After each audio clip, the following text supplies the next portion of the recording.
company, where the vibes stay grown, the talk stay crazy, and the energy always crazy. Kick back, let that beat hit, and let us talk to you nice tonight.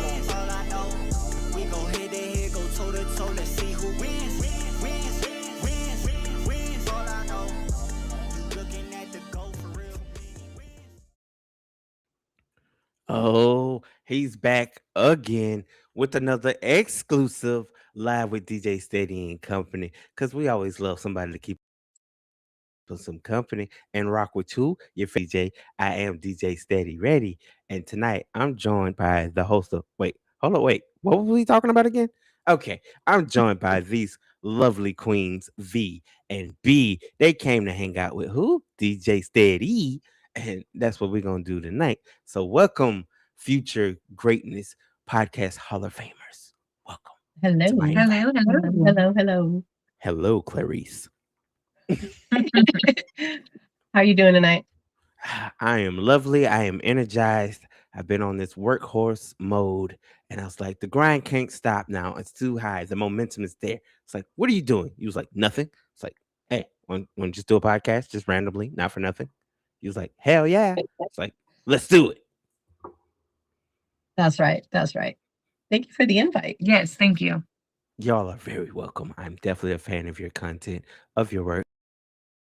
For those of you who don't know, these beautiful into the podcast industry, and they've been knocking down doors. You know what I'm saying? They took a risk, they took a chance, they even took some losses, but they doubled back, came back stronger, better than before. And I had the pleasure of meeting them just randomly scrolling through the wonderful platform of TikTok, and just happened to see them. I honestly just saw her with a microphone in front of her with some notes, and then the conversation definitely sounded like a podcast type conversation. So I kind of just said, I went in a decoy style, right? I was just in there like, let me see what y'all up to. You know, you're talking the talk, but can you walk the walk?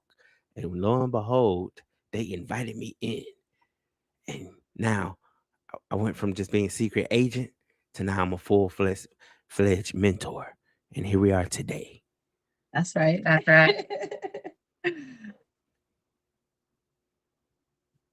Don't act like you don't know how to podcast now. What? Now you want to be... Well, we're kind of just letting you take the lead here, Mr. There's Host. so much nervousness in this room, ladies and gentlemen out there. Yeah. You can tell they are nervous. We was going backstage, working out the equipment kinks. They had to learn. This is the first time of them being live on a full-fledged network. And they are live here on who? Rocksteady Media Network. Because we are what? A nice boulder. You should tell them why. Say what you got to say. Right. Don't hide it. Speak your truth. So she came the other day and she said, Mom, I know what song would be good for him. And it's literally only the part, just one little piece of, you gotta rock steady, rocking all night low. Yes. Right? You just got to have it. So if you can get that, we can definitely do some business. Miss Editor. Oh, I can definitely do that. Thank you. I can definitely do that. Awesome sauce, because I will for sure plug it in like a Glade plug-in. So what's up? What we just recorded episode 3, and there were so many issues. We found out that my laptop is out of storage space. You gotta invest in an external hard drive now. Yeah, well, luckily I already have one. Now. Yeah, luckily I already have one. It's a terabyte, so perfect. It has a bunch during the whole, what was it, like Napster and LimeWire days. It's got a whole bunch of stuff on there, so probably gonna have to clean it up a little bit and use it for back down memory lane. Yeah. But we're gonna need to clean that up, I think, and use it to hold all our stuff on there, because we can't be without. It was scary. We were like, oh my God, what do we do? We were in the middle of recording and it's like you're out of space. Yeah, it said it was gonna stop everything. Wow, that is a shaky moment for a podcaster. One thing you don't want to do is have, equipment function like live during your recordings. For those of you who don't know, like I was on a run this morning doing another one under my brand. I was doing the Rise and Rock podcast, right? And I come in 7 o'clock in the morning. I get to my office space, get everything set up. I got the vision board, what I'm going to talk about. I deliver, and I recorded for a full 30 minutes by my lonesome. Was not set right. I had it strict. It was Oh. my camera on my computer, and it didn't get my voice at all. All you got was the intro for like 20 seconds, and then I'm talking. I'm playing a whole music video. I'm really in my radio voice, DJ steady voice, and I'm killing it. No volume. Oh. I go back and do it again for the second go round. I'm going live, and this time I'm taking it live. First time it wasn't live. I just did it, and then I was going to launch it as a live. Go in this time. Now I'm going live for the people. Once that's what let me knew I couldn't hear when no sound being took, because I thought I was tripping. Because I heard the intro go off, and I'm like, why my voice? Is my volume levels down? I'm like, and then somebody in the comments from my social media platform goes, "We can't hear you," and I instantly go, "I'm 15 minutes in. Gosh darn it!" I call. They gave me some confidence. I fixed me a cup of coffee. I pulled back up to this desk because I was determined to deliver that content this morning. And third time was definitely the charm. So I say that to say, if you stay ready, you ain't got to get ready. Keep working hard. Keep powering through. Well, it definitely inspired me to look into getting a desktop. And somebody I was talking to kind of told me to lean more towards like a gaming PC because they're a little faster. I really Especially if we're just going to be recently got one myself, so I can agree. I concur with that recommendation. really. Yes. They also said like, with if we're going to plan to do streaming as far as like going live and stuff, that's more of where we want to lean into getting a gaming one. So that is what I was looking at. I found some really, really nice ones.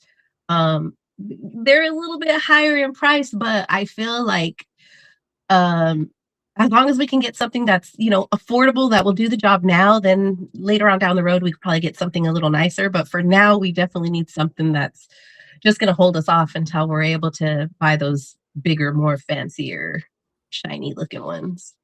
Gotcha. Okay, no problem. And that's what it is. It's all about going at your own pace. You take recommendations, you do your own research, you decide, is it worth it, for one, for your brand, for two, main thing you want to, when it comes to the computer process of being a podcaster, you're really looking at the storage space.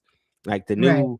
the new desktop that I have has a terabyte already built in it, storage space, which I didn't know till I got it and looked at all the ramifications. And I go, terabyte? Yes. It's exactly what I did. Now that I done decided to become this superstar brand and go, I'm gonna do 8 shows under one network. And this happens to be the fan favorite steadying company. You know what I'm saying? I went through my whole Rolodex, was like, which one would match you guys' energy?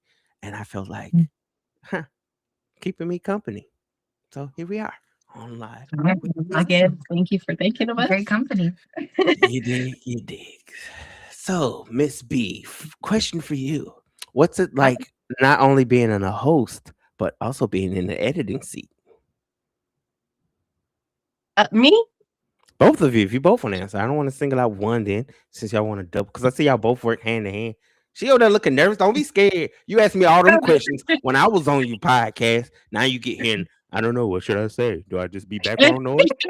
Honestly, we do a lot of like the idea, like brainstorming together for topics. We both, give pretty good insight on that area, but she does most of the editing herself. I get really angry when it doesn't do what I want it to do. So I'm like a bang the crap out of something and see if it works better type person. She's more calm when it comes to doing all of the behind the scenes work. So Yep. Trying to fix all the bells and whistles of things. That's me. Exactly. I love that, man. Trust me, I know what it's like. I've just recently kind of got my hand into the whole editing bill and learning and taking notes from a couple of my partners and suggestions like that.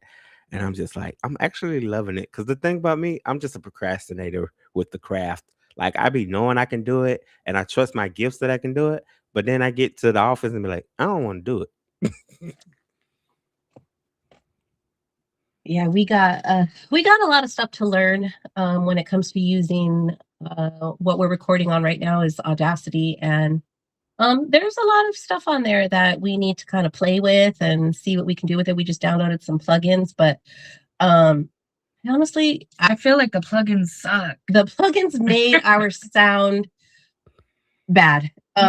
What we were doing before, we were like, we need something. And then we kind of got this little pop-up that said, there's a few free plugins that we can download to kind of amplify our sound. So we did that, and it sounded terrible. So we took them off, recorded, and got that over with. And now I think the next step in between the next shows is going to be for us to kind of dig around and play with them a little bit, record a little something that we're, can use as a little project, just to work those things out, because we really need some something that's going to amplify our voices and knock out background noise. We're not trying to get any type of like muffle or background sounds. Right. For instance, we were having a little bit of like an ocean wave sound last recording, and that's kind of something that like I'm trying to like figure out how to work around. So definitely need to definitely gonna have to play with our little setup that we have here, just so we can get that out of our next recording. Understood. Yeah, nah. It takes time. It takes a lot of time, and the dedication part is also important to what you're doing on your craft and in your journey. Because like her being quick to, just like she said, bang on the desk, and you're more patient, more of the one like, okay, you're gonna ruin the equipment before I even have a chance to fix what's going on. Yeah. I love that dynamic. I don't even know if we told you the last time we spoke, but we realized that our sound card wasn't even plugged into the laptop the first 2 episodes. So our mic.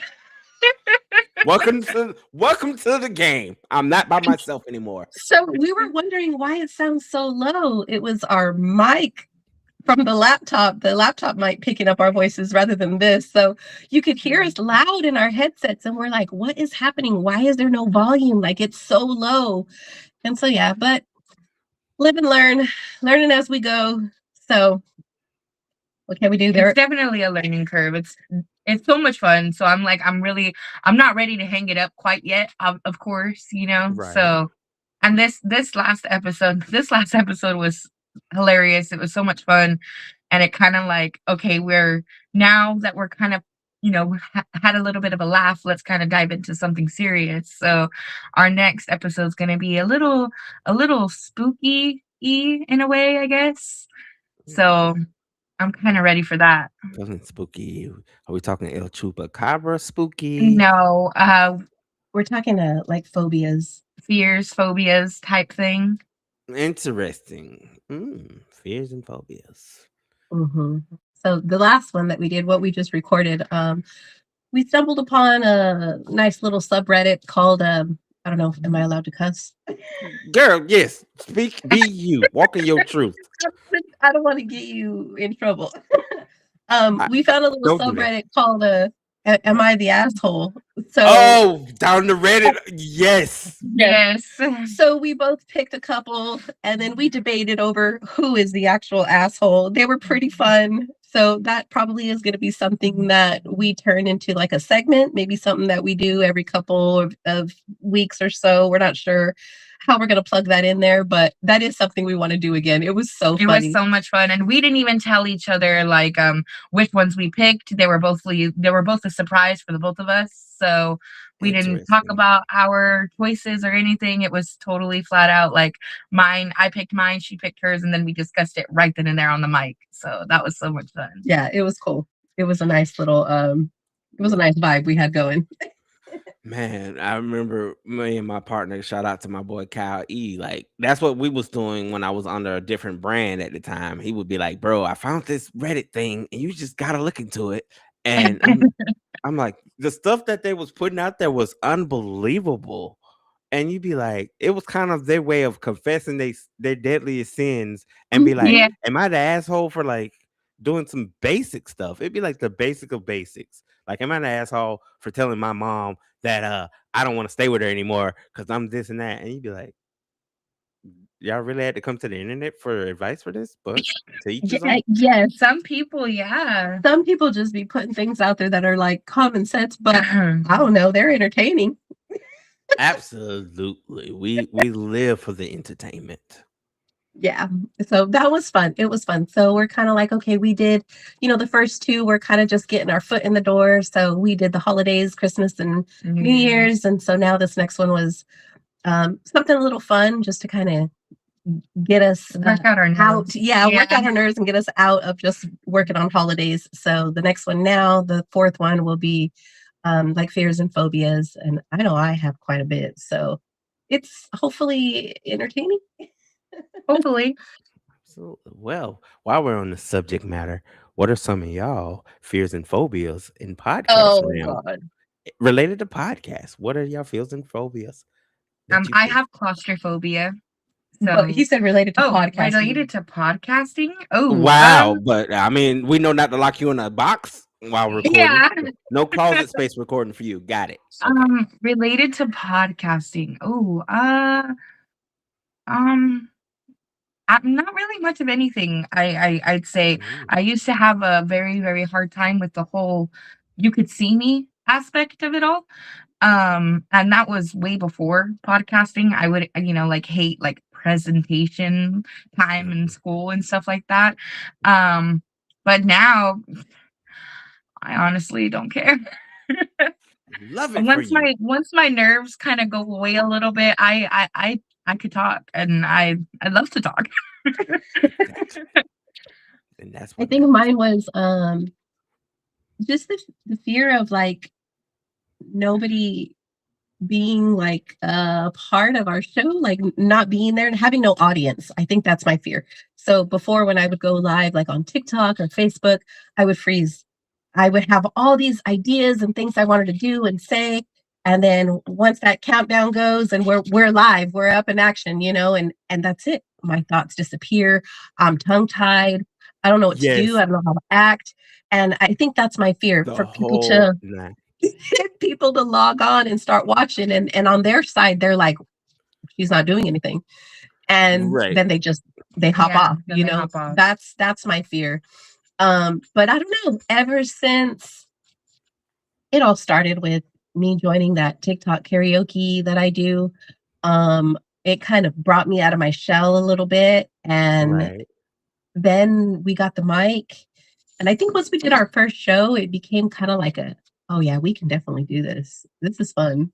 This is fun. Exactly that. And I remember just being a part of the after show and y'all was trading y'all stories about it. And I just the look of excitement versus like, oh my God, we're really about to start a podcast. We're really about to take this thing global. And it reminded me so much of when I first got into the game. So you speaking on that whole fear of nervousness for like 2 years straight. I would run my show with like 3, 4, just so I would have to do less work. Like I would get on and I would get on and I'd be like, I'm DJ and this is so and so and this is so and so and our guest is so and so. And then once everybody else started talking, I sit in the back like this the whole entire show. Oh my gosh, really? No lie, like, and then you could tell the moments where I kind of wanted to engage by my facial expressions, and then I'd be like, "Oh, well, I was about to say something, but so and so took the mic. I can fall back again." Oh wow. Yeah, it's scary. It's scary to put yourself out there and not know how other people are going to react, whether they're going to be for you or against you, and everybody has an opinion, everybody has things they want to say. So I mean, honestly, feedback is a good thing, whether it's positive or negative. It's feedback, and I'm in a position right now, like I've already kind of like conditioned myself to realize that no matter what kind of feedback we get, it's feedback. So whether it be something that I don't want to hear, it might be something that I need to work on. So True. taking constructive criticism is kind of like something I opened the door to. Right. I'm now willing to, I mean, unless, people are being jerks or, straight assholes about something, then other than that, like I'm willing to take whatever criticism people have, whatever they have to say, and kind of run with it and see what I can do better. I think growing in the podcast world is something that we should be aiming for, Right. For growth. I mean, because whatever we're doing now, there's always something we can do better. Yep. So Absolutely. that's where I stand on it right now. Other than that, I don't think I really have any fears. As long as we're both having fun and we're both into it, I mean, that's basically it. Yeah. We can definitely say like we did it, whether or not anybody listens. Of course, we want an audience, but even if we only have a few people that ever listen to our shows, they're out there. As long as we high five afterwards, like we did last time with you, then we did it. We made it. There you go. No, and you have to keep that mentality the further you go, because some people do get lost in the sauce of the numbers game. You get lost in the, oh, nobody viewed, nobody's reaching out, nobody's responding. It'll take away from the lore of why you wanted to start the podcast in the first place, and you kind of miss the mark. Because the key component of podcasting is to be entertaining, to reach the audience and always keep them engaging. But at the same time, I don't think that bit should be the primary focus to override it. It should be, I love doing this. Rather it's 1 or 1 million, somebody out there heard it. And you got to promote. It's all about the key to it too is promotion.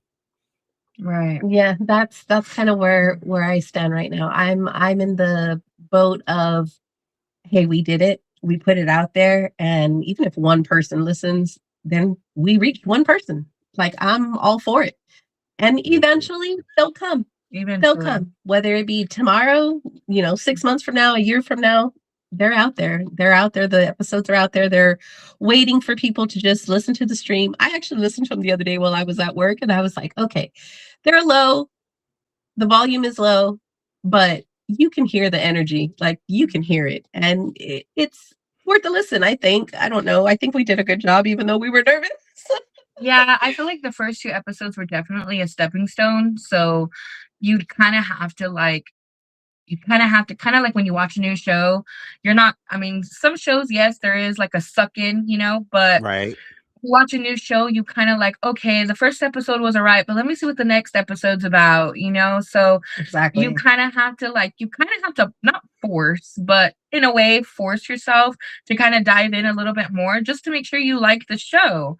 So for our podcast, I'm kind of hoping that's kind of what happens per se. They get to the 3rd episode and they're like, oh, hell yeah, these girls are freaking hilarious. Or these girls are insane. And either way, that works for me. So. And then, well, we're both moms, but hers is a baby. He's 2, going to be 3. And so maybe about halfway into the show, he busts into the room and he's like, Mom. And you can hear him just hawking like a mile a minute. And we couldn't throw him out. We were trying to, but he wasn't having it. He was like, it's my turn to talk. So at the end, I did kind of like, it won't always be like this. We won't always have a kid busting into the show. Like, sometimes it might be a husband, sometimes it might be a dog, because I do have dogs. But I did kind of give that little warning, I guess, that we are chaotic. Everything about us, whether it be kids, husbands, a parent, sometimes my dad will just come over here and be busted into things, talking his nonsense. My dad talks a lot of shit, so that's hilarious. Yeah, he does. So he'll come to Right, my I house. remember. He'll come to my house and he'll bust into my room and be like, hey, why do you have all these lights on? And I'm like, dude, this is my house. Like, why are you here regulating, Morgan? Go home. He's still a dad. Yeah. That is completely, I don't care how old you get, you're still mine. That's what that was. Yeah. That was straight dad mode. I love it. But yeah, I did give a warning at the end of our first episode about an intrusion. Yes. So hopefully that's not like a deal breaker for people and they're not like, okay, these girls are so unorganized and Hopefully. So hopefully they come and they listen. That would be nice. It would be nice. But again, it's not. If they don't, they don't. As I know, we put them out there. I know the shows are out there for people to listen. We actually did what we were aiming to do, and we're going to continue to do what we were aiming to do. So I have fun. I love it. That's what I matters. love it. I love it for you guys. I'm definitely still in the fan section, holding up the biggest sign, right? You know, I'm that podcast cheer coach. Like, you can do this. Pass the baton. Keep going. Keep winning. I'm going to be completely honest. I feel like your motivation, your support, you cheering us on help Yeah, a definitely. whole A lot. whole lot. Like a whole lot. And it's crazy because a single cheerleader just changed the whole dynamic for us. dynamic, yep. Yo, when you was just giving your thoughts, your take on the show I produced, the Handicap and Chill, under the Rocksteady Media label, and you was like, "Yo, I really love it." And I had a meeting with those guys like the day after the show, and I was like, "Here's a few little, suggestions, because it's their product. I just signed on to host it." And I'm just like, "Yo," I'm like, "I'm gonna need y'all to work on the devices that y'all streaming on," because I'm like, I said, "You got loyal fans that are coming and reaching out." And I'm like, y'all was like, "Well, we're on mobile devices and we can't really see the comments." And I'm like, I'm on my desktop and I'm like, this sucks because you're giving really good comments and really good feedback. And then he was trying to address it. I saw the one mobile, he was finna engage in it when he really caught it. And then his counterpart kept going on with like, "Bruh, you're missing your mark." Yeah, I heard him say like he couldn't see the comments, and then he did get a little closer, but the comment disappeared. They were like popping up on his side. So it took a little bit for him to see it. And by the time he did realize it was there, it just went away and he was like, "Oh crap, I missed it." But I hung out. I stayed as long as I was actually at her house and I was listening, and it started off, I was like, okay, their topics are pretty interesting. I told her what they were, and I was like, I want to listen. I want to see what's going on in here. And then I don't know what happened. It took a turn. It's a good And turn. we're talking. We're talking like straight up 360 turn. No, completely. I was sitting there from the producer standpoint and go, "This ain't what I had in my notes." I was in absolute tears. I am crying listening to this. And I was like, oh, this is exactly where I need to be. This is fun as hell. Like, You gotta be able to cut loose. And what I love it for those guys is they're not afraid to speak their truths, even as gentlemen with disability. Me being a person of disability. So when I see others like that in that same parameter come out and just be like, "You know what? I'm gonna still be bold. I'm gonna be loud. I'm gonna be unapologetic. I'm gonna say what needs to be said." I'm like, "Steady, you got not be exactly like them, but be more like kind of take some of that energy and be like, you got to be bold." Like me putting together 8 podcasts, and I know I'm gonna get a couple of backlashes from a couple of people about, "So you still went and did another show when you already done did like 3 this week. Sir, you done did enough for this week." And I'm like, I don't care. I run a whole network. So my mental state right now says, if you're gonna have a network, you need shows to contend with the top show. And this being live with DJ Steady and Company is my baby. Like, this had laid the foundation. So now all my sub shows have to compete with this show. awesome. That's awesome. You do. I see at randomly as I'm scrolling, I see your stuff being promoted, and it's like, damn, this guy is really out there. I honestly need to take a page out of your book because I haven't even posted on my personal Facebook yet that we got our show up and running. I have. She has. Get I her haven't. together. Get her together. You are the I haven't. co-captain. You are the And co-captain. I kind of mentioned today that today is going to be the day that I actually post that, like make a whole post about it. I kind of wanted to get a picture of us wearing our headsets sitting here, so I can post a picture with it. And Absolutely. I think I'm going to do it tonight. So after we get off of here, I'll probably just take the picture real quick and then create something. She's already posted it, but I have yet. I did post it, however, I did make a Facebook page. We have like 1 follower. And I posted about it there, just kind of a recap of what it is. But I have yet to even share that I've made a page for the podcast. So as of right now, nobody knows in my world. How you expect to get these listeners and these followers, and you ain't even doing your job? So so back to your question, I guess, of what am I afraid of? I guess Uh-huh. this is I it. can I tell guess it was. this is it.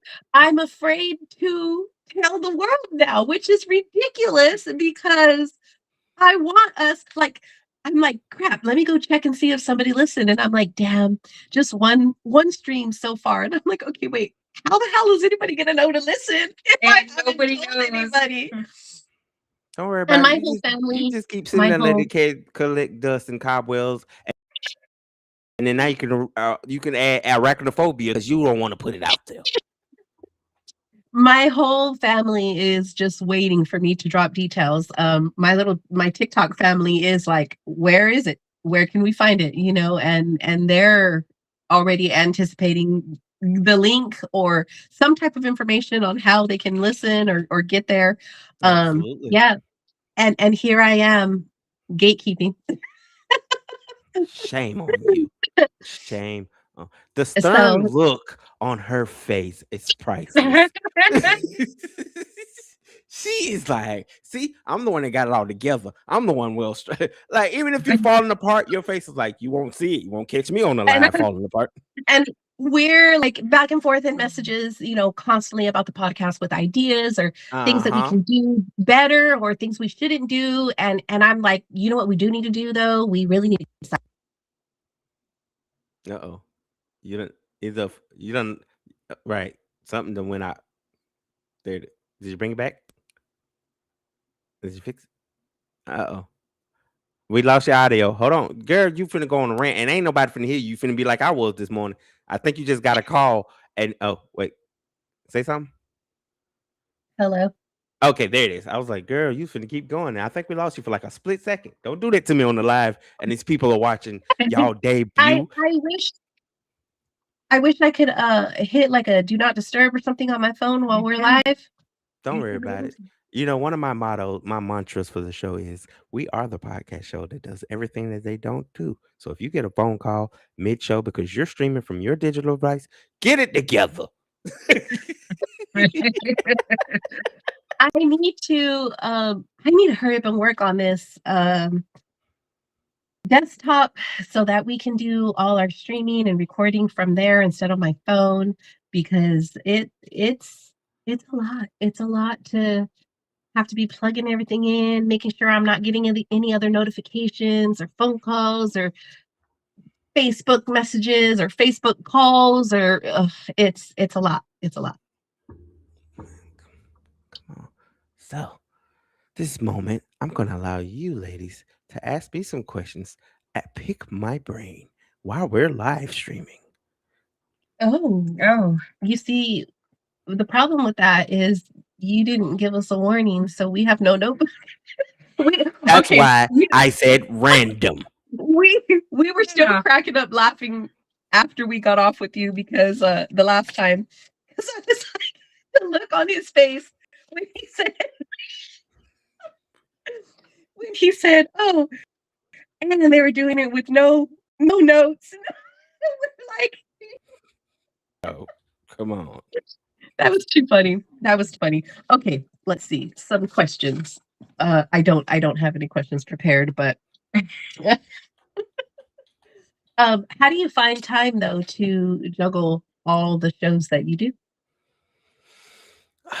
Interesting question, right? Because I've been waiting on it, right, from an outsider to just ask that question. And it's because I have nothing but the time to do it.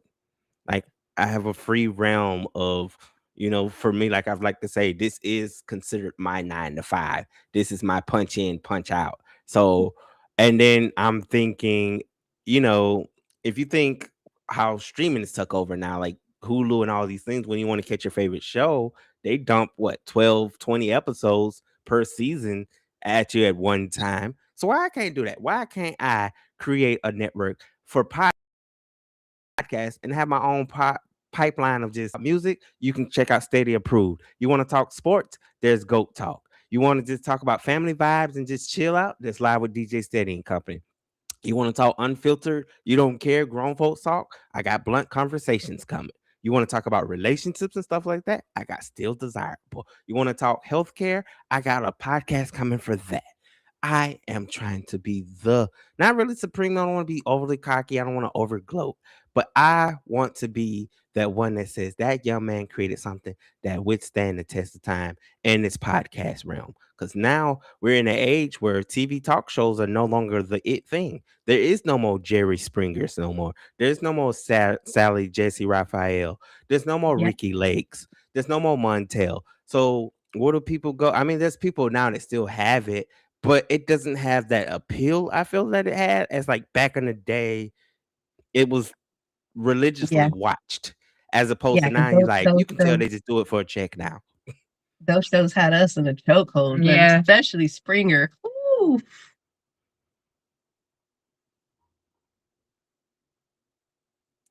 I'm Can you looking hear at her. us? She looks at me, Oh. and I look at her. I was just waiting on her to say something.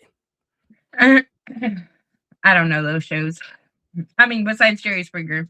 That's okay. Right. It was still around your time period. It What? was. We know. We ain't got to We're talk gonna about have to do some who has old school seniority streaming. lead here. She's like, you ain't trying to call me old on the show because that show don't resonate with you. My son's here.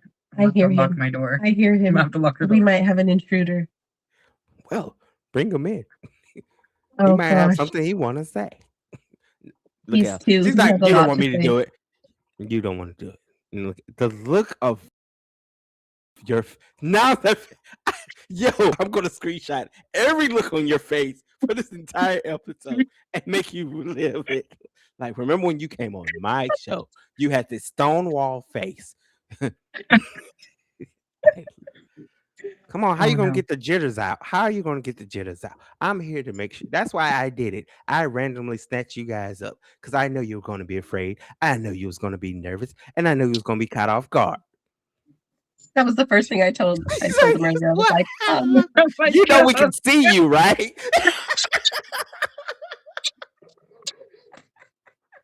He was, ladies and gentlemen, for those of you who are listening from the audio format, but she's Right. literally waving her hand like, don't intrude. Like, I can see you. We are live, ma'am.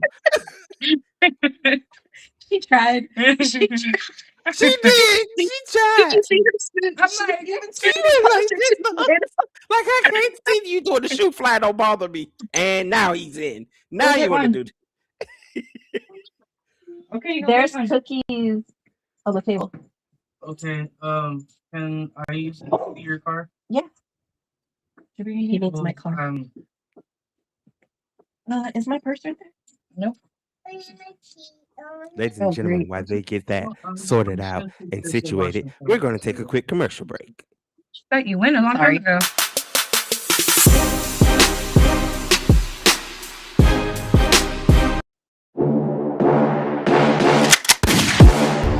Let us introduce ourselves. We are Rocksteady Media Network, the only network where we chisel at the competition, one premium production at a time. Don't let your business stay stuck between that rock and a hard place. Let us come in like a wrecking ball and put those worries to bed and rock your media with steady growth.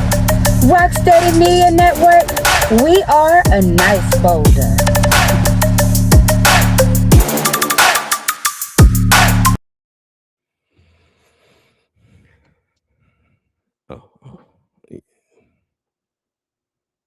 You need more time? Sorry, she had to go and get her. Nobody worried about it. This is what I expect. You got to learn to expect the unexpected here.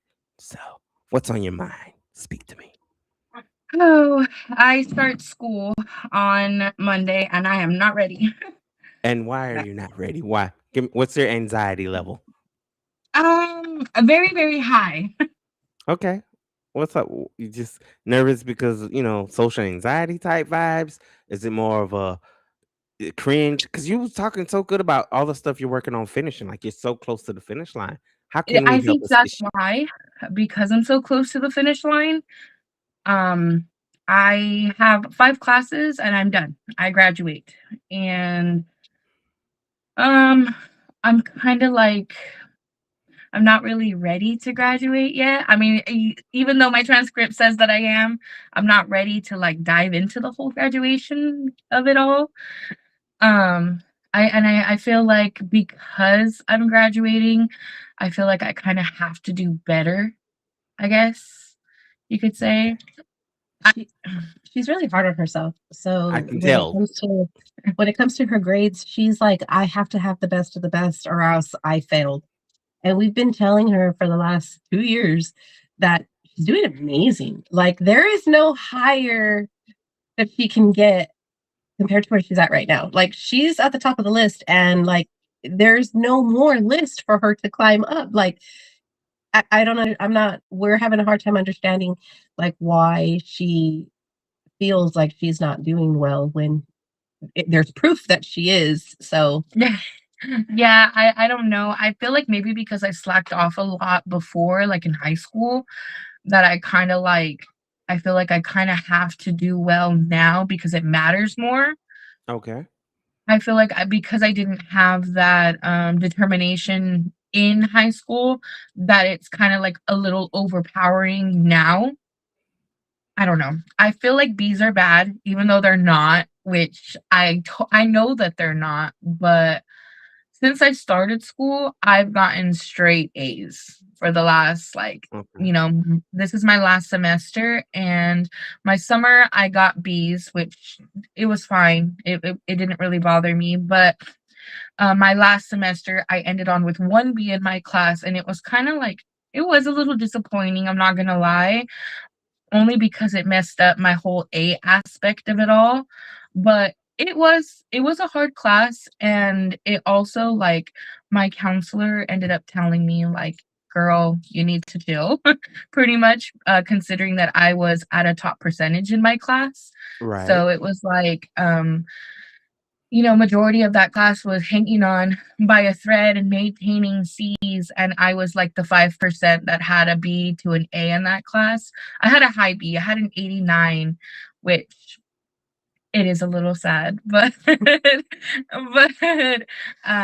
but yeah, I feel like that's like the only reason why I have anxiety. These are all new classes, and these are all technically my major. I'm a psychology major, Of course. so Whoa. And that is a big field alone by yeah. itself. So I can understand you kind of setting the bar for yourself, kind of like at that high caliber, but you also got to be able to give your because with all Yeah. that anxiety overruling you, you're making yourself a failure when you're not a failure. It's like kind of like those who deal with that bulimic type issues type stuff. It's like you see yourself as you're subconsciously training yourself to feel like a failure, and you're totally not that, love. You're doing phenomenal, and you can't keep comparing yourself to the you from 10, 20 plus years ago. You got to look at the you in the mirror now. You're That's true. successful. You're a mom. You're a wife. You know what I'm saying? You're a daughter. Like you're doing the damn thing, and you're freaking phenomenal. And I love you for that. Like you got to Thank give you. yourself a pat on the back, man. And I'm just saying because I deal with social anxiety. I'll tell the person quick. I don't like to be around a crowd of people for nobody, and it's not even like, oh, it's because I'm disabled. People be peopling, and I don't have time for it. So I can understand on that. But we here at Rocksteady Media Network would like to extend motivation services to you. Thank you. Yes, thank you. I'm ready to dive in, but I'm also very scared to dive in. So I could use the motivation. Rip the band-aid off, girl. Rip it off. the one thing that she definitely has is like a humongous support group. So That's we are all behind her 100%, and she knows this. We do our best to take over with the baby whenever she's stressing and going through it. But he is a whole nother level of stress. Like that kid. Hence the look on my face when he knocked on the door. Yo, it was like being in a horror movie for like a split second. And she's like, the killer is coming up the stairs. And she's like, go, go, go. Like, don't worry about it. We're good. We're safe here. You know how you know how when y'all be watching zombie movies and you find your little safe area and it's like nobody, but then she heard the sound and she's like, go, go, go away. You're not welcome here. I loved it. Iconic moment. And the baby gets into these moments where nobody can do what mom can do. So he needs milk in his cup and you're like, come here, I'll do it. No, mom, do it. I want mom. I want mom. And she's like, dude, I'm trying to take a test and he's not having it. He don't know what that is. So he don't care. Oh no, it's my way or the highway. Plain and simple. You're gonna do Yeah. Yeah. when There I are tell you. days there are days where he's an angel. I'm like, I have to do homework, and you got to sit here, you got to watch a movie, you got to play with your toys at least for 30 minutes. Give me 30 minutes at least just to kind of get some notes done or do one video assignment, considering that it is online, so I can go at my own pace. It's just I still have to make that deadline regardless. So You're I'm like, right. just give me You're 30 right. minutes. Let me knock this one assignment out or something so I can be ahead of the game. And sometimes he's great, sometimes he's not that great. So it really all depends on him, on whether or not I get something done before she comes and takes over for me. Understandable. And it's that precious moment because they want to be cute. They want to be that. But in that moment where you're trying to be like, this is the one time I asked for some grace to not be a mom for 30 minutes. It's all I asked for. And he's like, so I want cookies. I want milk. I want my diaper Yeah, changed. that's definitely him. Absolutely. I can tell. So, Miss V, since we last spoke on your podcast when you invited me over, how many of the movies have you watched that you said you haven't seen? None. She told you instantly. I do, however, have them saved to my watch later list. That's a shame. So the We started this plan, journey last year. actually, yeah, it was last year. The plan is to at least watch one movie that was on that list. One movie on my weekends off. So tomorrow is actually the day that I plan to sit down and watch something. I just haven't picked one yet. She ain't gonna do it. See how she said it like that? You know No, she ain't she gonna ain't do it. gonna do it. She ain't gonna do No, it. The no. plan is to sit down and you gonna turn it on, and as soon as she turn it on, somebody gonna need her to do something or something Or from she's the gonna end. fall asleep. Why you Exactly. gotta be? Why you gotta be exposing? It's okay. We like brute honesty here. I do have a question for you. Let's go. Okay, so you told us your story about how you got into like I'm going to start a podcast thing. How did you get into the production aspect of everything? Interesting question. So that would go along my third year of podcasting is when it started changing for me when I started getting guests of a different caliber. Like I was introduced to certain publicists and PR people that had certain names. Like, you know how you get a certain celebrity from back in the day? Like they may not be the golden celebrity of now, but they're from that golden era. And I started having conversations with them and building friendships with them and networking with them. And I just felt like for me, that was kind of the decision maker between doing podcasts as a hobbyist versus doing it as a full-time profession. And I wanted the full-time profession while still loving it as a hobbyist of the field of it, but I just wanted it. So at the they want, I went and got my LLC behind it. I was like, I want to be who they want entertainment because again, same vision I still have now. I didn't want to just have one solid thing. I was like, I might want to build. It started with from like my childhood. It's like hanging out as a kid, having all these visions of, hey, I can be in movies. Hey, I can be in music. You want to be so many things from that aspect to transfer into my adulthood. And now podcast is like took over that realm. It's like I want to have more than one show. I want to produce shows because I know what it's like to be the underdog and not have people support and push and drive you or not even tell you because sometimes you don't need a yes man. Sometimes you want somebody to just tell you, nope, nope, you need to go back in the drawing boards. I've had days where my mic went out, had days where the internet went out, had days where guests would cancel. And it just sometimes you gotta go. And even the moments where I was taking hiatuses for months, but within those time, I was still behind the scenes. Like I'm still gonna do it. I'm still gonna drive. So it just was like I wanted it. It was a hunger for it. How do you deal with guests who constantly cancel or are late? In that moment, well, from a professional standpoint, just recently for the past couple months, is I started charging a service fee to kind of entertain that. So that way it's non-negotiable. That way I'm obligated not to cancel on you, but now whether you cancel or not, my time has been covered for that. Well, that makes sense. That does make sense, considering we were late today. Don't worry. No, no, no. I will not. That's poppycock. Blasphemy. Don't be speaking blasphemy over here. Is there really a such thing as being late? I really need to figure out but why it doesn't allow us to hear you on our headset on this mic. I've never used this I've never even heard of this platform before. Yeah, So me neither. I will be doing some homework on this platform. absolutely. That's all you gotta do is research it. Yeah, be around. I'll we be around definitely for will be tips doing of that. the trade.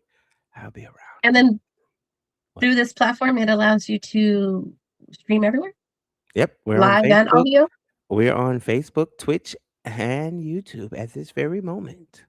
That is The amazing. That is freaking dumb. awesome. And I just That is shared it awesome. and I just tagged you in it. So now your people can see it and be like, oh my God, you didn't tell us you was coming on the podcast. And I sent you the flyer an hour early. She didn't even promote the flyer. I did not, because I got it and I was so excited. I was jumping around. I was telling my husband about it, and then I messaged her, and it was so funny because she called me back and she was asleep, and it was like, "Hey, are we going to do it?" He made a podcast. He made a flyer for the podcast, and she was like, "Well, if he made the flyer, then I have to be there." See, she gets my fan favorite vote out of the two. You're goated, but she's my fan favorite. I like that. She woke up out of her sleep while dealing with a sick baby for this. The dedication is real. I'm gonna need you to tighten up the screws, V. Tighten them up. Get it together. Are you going down with the ship? Absolutely. Wherever the ship goes, I'm on it. It's like being in the Titanic when they saw the ice, like how you see the iceberg and still like hit it. Just crazy. All that time, he probably had a good 15-30 minutes before they actually hit that iceberg to redirect that ship. But yeah, of course. You know what I love? And I don't know if anybody's ever told you this before, but we're big movie quoters. I love that you do that. Okay. Yeah, we are big movie quoters. Yeah. So you've dropped some quotes this entire time that we've been talking today, and that is awesome. There's not too many people that do that or that know what we're talking about when we do it. So that's pretty cool. Love it. I may not be a smart man, but I know what love is. Jenna. I'm a good I've actually husband. never seen that movie. Get off the cat. Kick her out. She just lost my vote. Just lost it. Right there in there. Demoted. Demoted. You no longer get a gold star. You just earned your B here at Live with DJ Steady and Company. You have any questions? I have a not like a personal question, but something If it's strictly personal, about you. dive in. What you want to know? What is your favorite midnight snack or cereal? Ooh, interesting. Cereal, Lucky Charms, hands down. Midnight snack. I'm definitely a double stuffed Oreo guy. Double stuffed Oreo, getting there, make a PB&J, a nice sandwich. Yes, definitely. I am a Captain's Crunch girl for my cereal. Captain Crunch. Yes. Gotta get. Yeah. Wait, there's a Captain Crunch song? It's a TikTok thing. Oh, okay. Yeah, I'm like, I've never heard that. Yeah, and then for my midnight snack, possibly like cucumbers with lemon and tahini. Now you make me feel bad. She said cucumbers and lemon. Like I'm up here talking about all the fat snacks, and she says cucumber and lemon with a little tahini, like a little zest with mine. Are you a tahini person? I've had it before, but not a favorite of mine. Really? Wow. So there's this thing. It's making my mouth water just thinking about it. where you take like a pickle and you scoop out the insides and you put Takis in it and Yeah. you wrap it with like a fruit roll up or like a fruit by the foot, and it's got like a chamoy and Oh, you I'm like to live salivating. dangerous. I'm salivating. It is so delicious, so delicious. It is so good. That would be my midnight snack, but I like I have the weirdest. Okay, do you know what Vienna sausages are? Wow. Absolutely. I'm very made. Come on. Look at this. Okay. Really? Okay. Are we talking So smoky, when I was little, jalapeno, honey barbecue? when I The was barbecue? little, my dad used to make these tacos, I guess. It's a corn tortilla warmed up, obviously, with Vienna sausages, 2 Vienna sausages, some lettuce, mustard, and cottage cheese. And that is my snack whenever I am feeling like I want something. I just don't know what I want. And it hits every single time. Oh, the double it hits every single time. Sound like I need to do a mukbang episode and just try all these delicious midnight snacks, ladies and gentlemen. And we'll decide if I want to go live when I try it or not. Have you ever tried the jelly bean thing? What is it called? It's called Bean Boozled. Yes. Know about it. Always wanted to try it. Never had the opportunity to. Oh my God. That thing is amazing. It is so much fun. It is so disgusting. It is so much fun, but please have something that you can throw up in right by your side because it is one of those. It is one of those. Yeah. But it is so much fun. Right? I should start including, like, if I have a certain guest and be like, tonight we're going to do this. And, maybe as a gift, I might cash app them something like, you got to have this product on the show. And if you get a question wrong, you got to try one of those disgusting beans or something. Maybe I might incorporate That would be fun. That would be hilarious.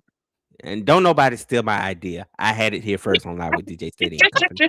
Only they get access to doing it first because they help co-create it. Okay, so a question about I guess this would be advice. How should I start promoting our show on my Facebook? Would it be something should I be promoting from my I'm gonna say from my personal page because we don't have very many followers on our other page yet. So my plan, the majority followers is yes. My plan was to share our oh my God, I can't even talk. Our personal. To share on our personal page about the podcast page to drive people there. But should I be promoting our stuff from our personal page or from our podcast page? You do a double promotion. Double. So it's both. You double promote it. So that way the brand gets the reach as well and the appeal. And then your solo page draws them. Because what you would do, you would also promote them to go follow that page. So that way they leave your personals, go to the follow, and it built its own audience. You kind of want it to become its own entity. So that way it doesn't tie too much into all the family stuff you may post, all the business stuff you may post. It is a business as well, but you want it to have its own intellectual properties. So what I do is I mass promote and I just put it out on all my all whatever channels is me, whether it's my personal or not. My name is still DJ Steady visibly. I still use my alter ego. So it's still but I try to kind of just make sure that the brand itself gets its own entity because you don't know who's watching. You don't know who's willing to sponsor. Yeah. Some people may be ready to invest and then something from your personal life may be shared on there and they may be like, I don't think you're right for our brand. So you want to keep that in mind when you're trying to promote the podcast side, which nobody should care, but it's their money.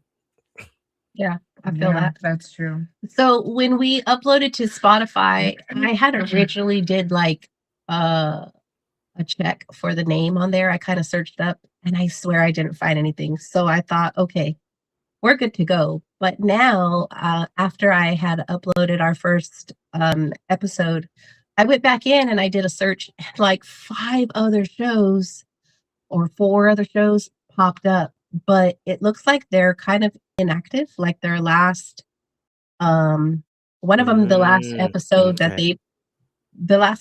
they posted was like in November, I think, and then nothing since then.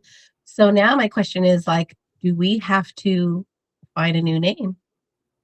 Okay, as far as criteria searching go with that, because most of the time, some podcasts, a lot of podcasters do run into that whole thing of the double name brand thing. I think it's just about set, having either different artwork or something. It's kind of like when you're going to incorporate it, right? If you're going to LLC it, the first thing that it will tell you to is kind of make sure nobody in your state has it, and then you kind of just add something, some little flair to the name to kind of make it pop a little bit, and that's pretty much it. And then it's Okay. yours, because like you Because said, I if kind there's of pretty thought much like inactivity. What's up? I kind of thought like there's a couple of them that have no activity at all whatsoever. Like they made one pilot show and that's it, and they never came back. It's But abandoned. there's another one that does have some traction on it.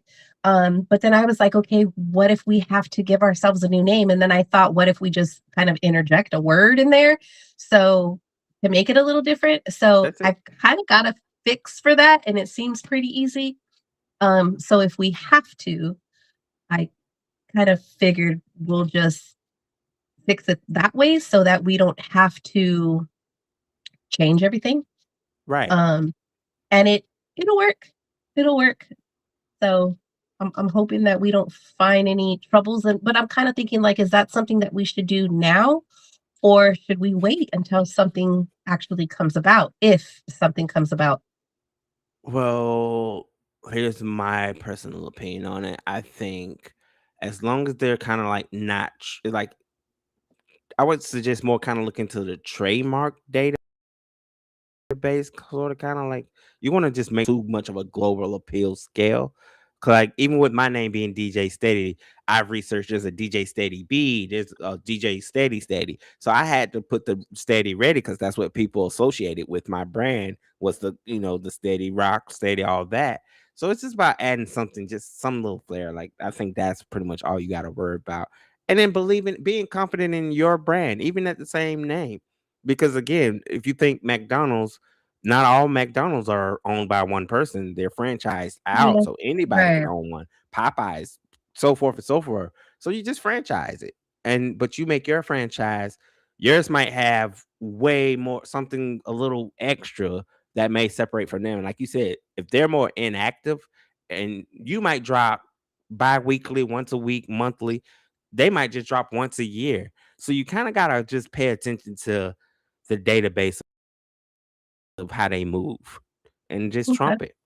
Just kick And then ass. if we decide we want to make that name legally ours, what are the steps we need to take? Oh, another interesting question. Well, again, that would be you check your local trademark database on, the gov sites. You just check the get database. You run it through there. They're going to give you a list of rather not, and it's going to show if even if it comes up the same name, if it's active, you want to see how primarily active.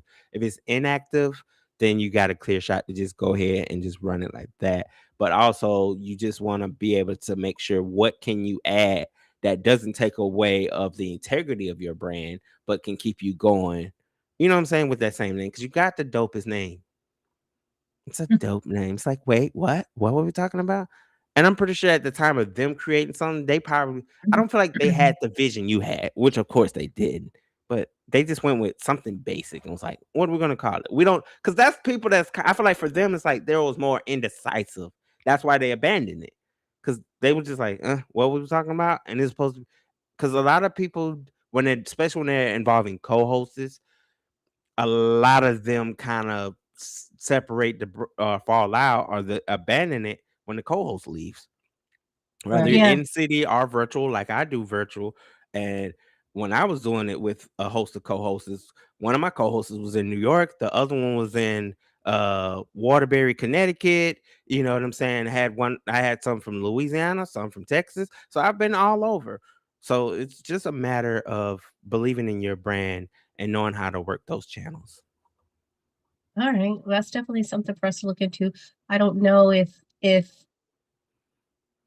getting it like legally ours is something that we're aiming for right now. I mean, I want to say yes. That'd be pretty cool. Say I say feel yes. like No, this is something that I no, listen to me. If you want to do it, you got to believe in this like it's a newborn baby, and you want this baby to grow. You want this baby to give you success. You know what I'm saying? You want it to change how people feel about you because you're expressing yourself. You are now a journalist for the media. You are now a podcaster. This ain't something you just gain. I mean, even as a hobbyist, you got to think you have to talk about it. You got real life experiences. You got marriage experiences. You got being a mom experiences, being a daughter experiences. You got so many ways to play that people are sitting home, office, car, wherever, in the gym. You have so much vital information to offer the world now that you're in the world of podcaster. This is your tool. Change the world and believe in yourself. Yeah.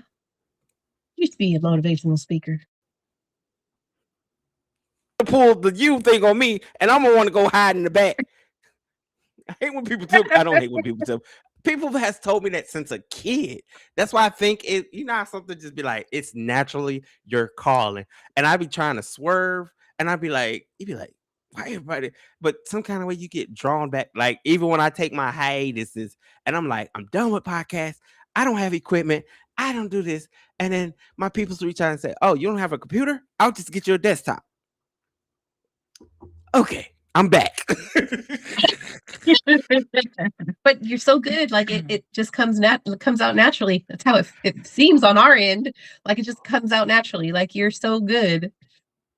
She just had to make me blush for y'all, ladies and gentlemen. She had to do that. She had to do me like this on my live. She had to do this. I like it. Who is tuning in from the audience? Hey, good evening. We have a loyal listener, Miss Jonna Marie. Shout out to Miss Nunu. Y'all make sure y'all tap into her on the land of Tickety Talk. She is definitely a social media enthusiast. Oh, that sounds nice. Hello. Indeed. So what else? What else we gonna do? I got nothing but time. What you want to do? What we want to shoot the breeze about? I want to know, since back to the subject of movies, what is your favorite scary movie? Ooh, do you like scary movies? Favorite scary movie goes to Halloween 2. Wow, that's awesome. That is really Definitely Michael awesome. Myers. I'm a Michael Myers fan, slasher fan. Oh Michael Myers. no, I'm on that. Just kidding. I'm a Ghostface fan. Hello, Cindy. Yes. Got it. Okay. Yeah, Are you ready for Scream 7? Are you going to go see Scream? What you say? We're definitely Michael Myers fans over here too. So thank you. See, Team Mike. No. are you a Saw franchise person? Saw 2. I think Saw 2. Saw 2 is my favorite. Or is it Saw 3? I think it's 3. 3 is my favorite. But yeah, just to answer the question, yeah. I kind of I don't remember which one it was that we watched. I think it was Saw 6. I think it was so bad. It grossed us out so bad that we just couldn't finish it. And since then, I have never watched any other. I don't even know what number they're on now, but it has to be something ridiculous. I can't bring myself to watching them now. I think they're on a reboot again now. I think after the last one was Saw 10, 11, whichever one was just the last one came out like 2 years ago. I think now they're trying to repackage it and find another way to, that's what they be doing with the franchises now. Thank you. Everybody feel like they can have 12, 13,000 movies under their brand. Thank you for that. Thank you. I'm not really a big Fast and the Furious fan all that much. I've watched probably about like up to the 3rd movie, and then I just kind of fell out of it a little. Honestly, it was for the time. I feel like some movies you'd be like, does it really need a sequel though? It was like it could have been a one and done, but then you got 2, and then it was like, okay, it was cool. But then Tokyo Drift came and it kind of drifted off the course. And then they came back, and then so much stuff. Like, I don't like all that. That'd be too much for me. Y'all be trying to do too much. It ain't even about racing cars now. But I hear the whole talk about, well, it's grossing this much money because people come to see expensive cars in the movie and street racing. That's what they were sold on. They ain't sold on it's all about family. I watched the first one, and that was enough for me. I never watched any others. I mean, I've been keeping You know up what with I all of do? them. Huh? I do want to watch. I just seen a new trailer for the movie Primate. Ooh. I heard It's about it. I about a think, monkey. Yeah, right, it's I've It's been about about a a hearing about it. monkey. I want to watch that so bad. And we do I'm part of like the movie club for our theater. And so I get like free credits every month. So right now I have like 4 free credits. So I'm like, that's 2 movies if me and my baby go or me and my husband go. So this one can't go to the theater. Nope. So I can't take her. Oh. Yeah. I have anxiety. I get vertigo at movie theaters. What kind of shit is that? Yeah. Yeah. I know. So it's okay with you. Because you know what I do? I put the movies on at home on my smart TV and I cut off the lights and I pop me some popcorn and I have my own Yep. pretend movie theater night. Yep. Same here. Yeah. It's actually cheaper. My point exactly. I could make a whole ass dinner. That doesn't happen at the movie I'm coming to theater. your house. What did you have for dinner today? Dinner tonight. Actually, I made some leftover. I took a pork tenderloin, put it in a crock pot, and seasoned it a little. It was already seasoned, but I add my own little touch of seasonings. And then I dropped some egg noodles in there, and then a can of cream of chicken. And then I I just saw the picture. let that tenderloin get really tender, fall apart in there, and it was like really, really good. And I haven't home cooked in a minute.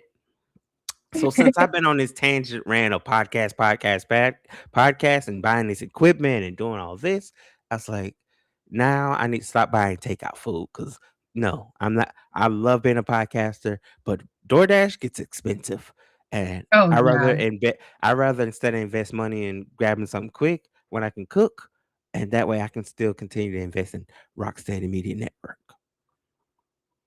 That's awesome. I saw the That's awesome. picture of what you were gonna make, and I thought, yeah. ooh, that looks like it's gonna come out fire. Right, and I'm so hurt. I didn't take no after pictures, so no, y'all didn't get it. Cause I'm one of them people. I can be very indecisive, and I'll pull all that stuff out, and 5, 10 minutes later, I might be, oh, I gotta go get on a podcast. Which I ended up doing a podcast while I was in there cooking, but I had it on. That's the joy of having a crock pot. But anyway, ladies and gentlemen, we hope y'all enjoying the show. Please don't forget to check out rocksteadymedianetwork.com. We have wonderful things you can book if you want to be a guest on the show.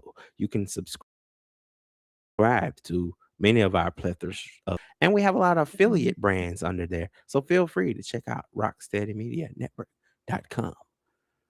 And now also I want to go ahead and do another shameless plug. And I need y'all to go and check out our new favorite podcast show. It's called Wait, what were we talking about again?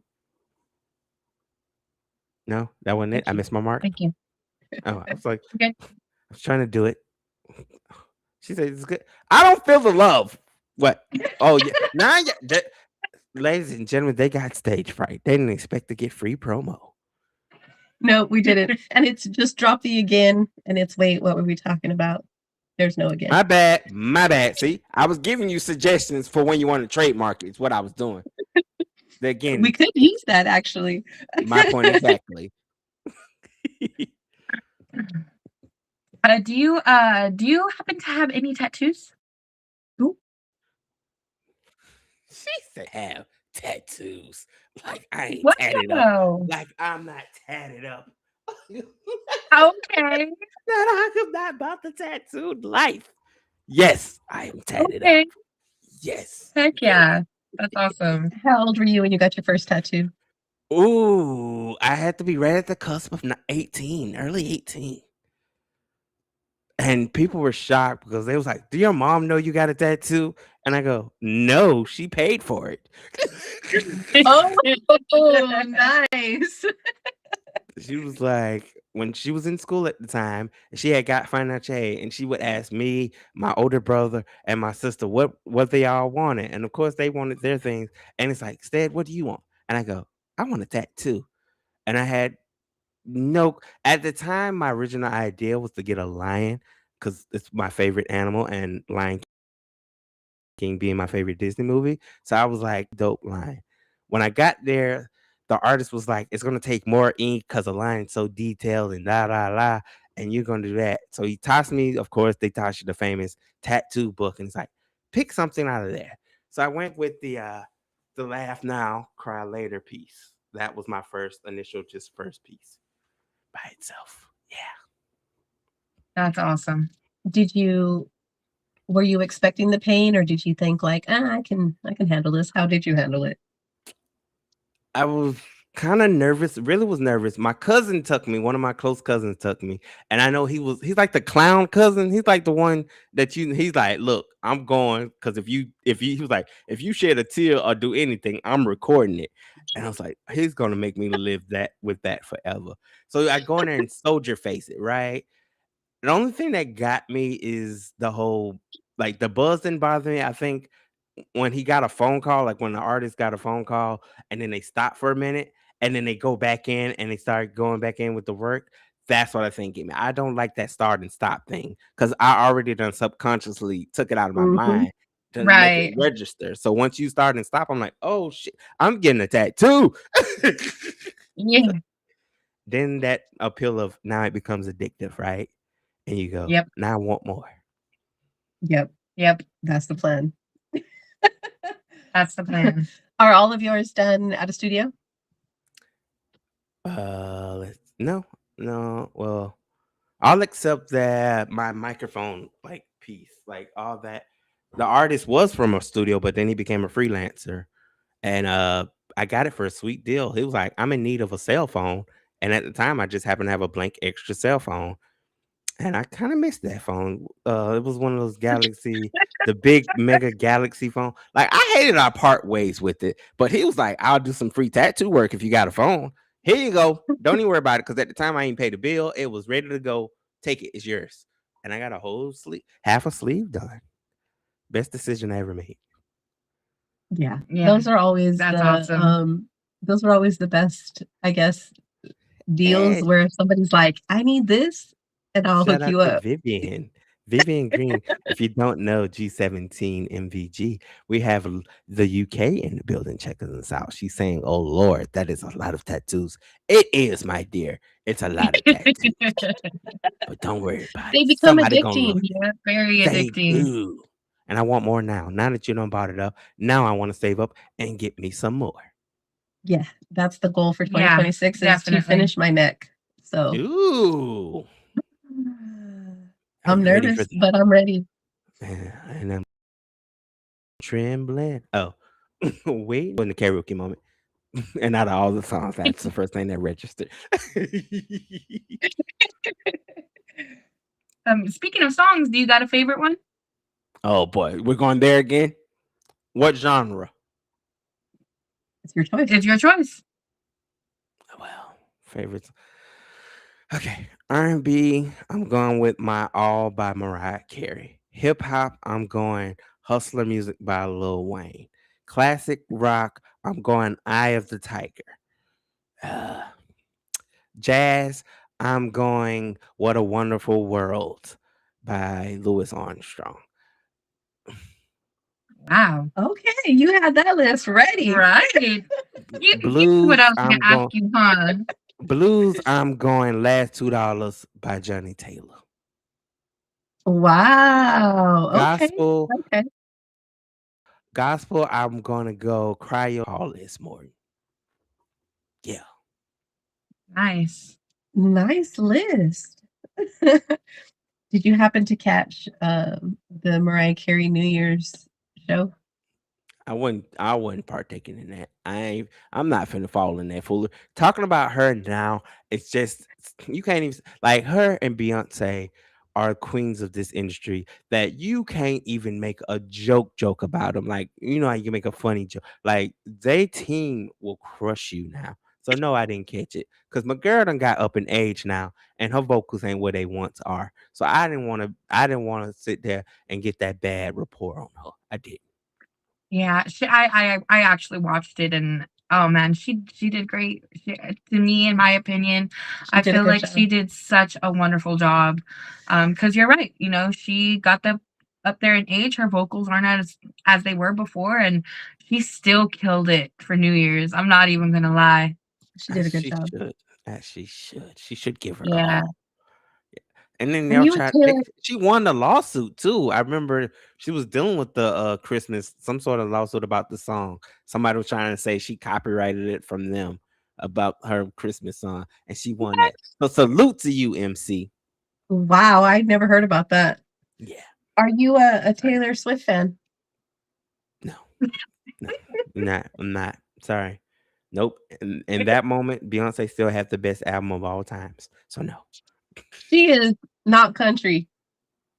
We know that already. We knew that.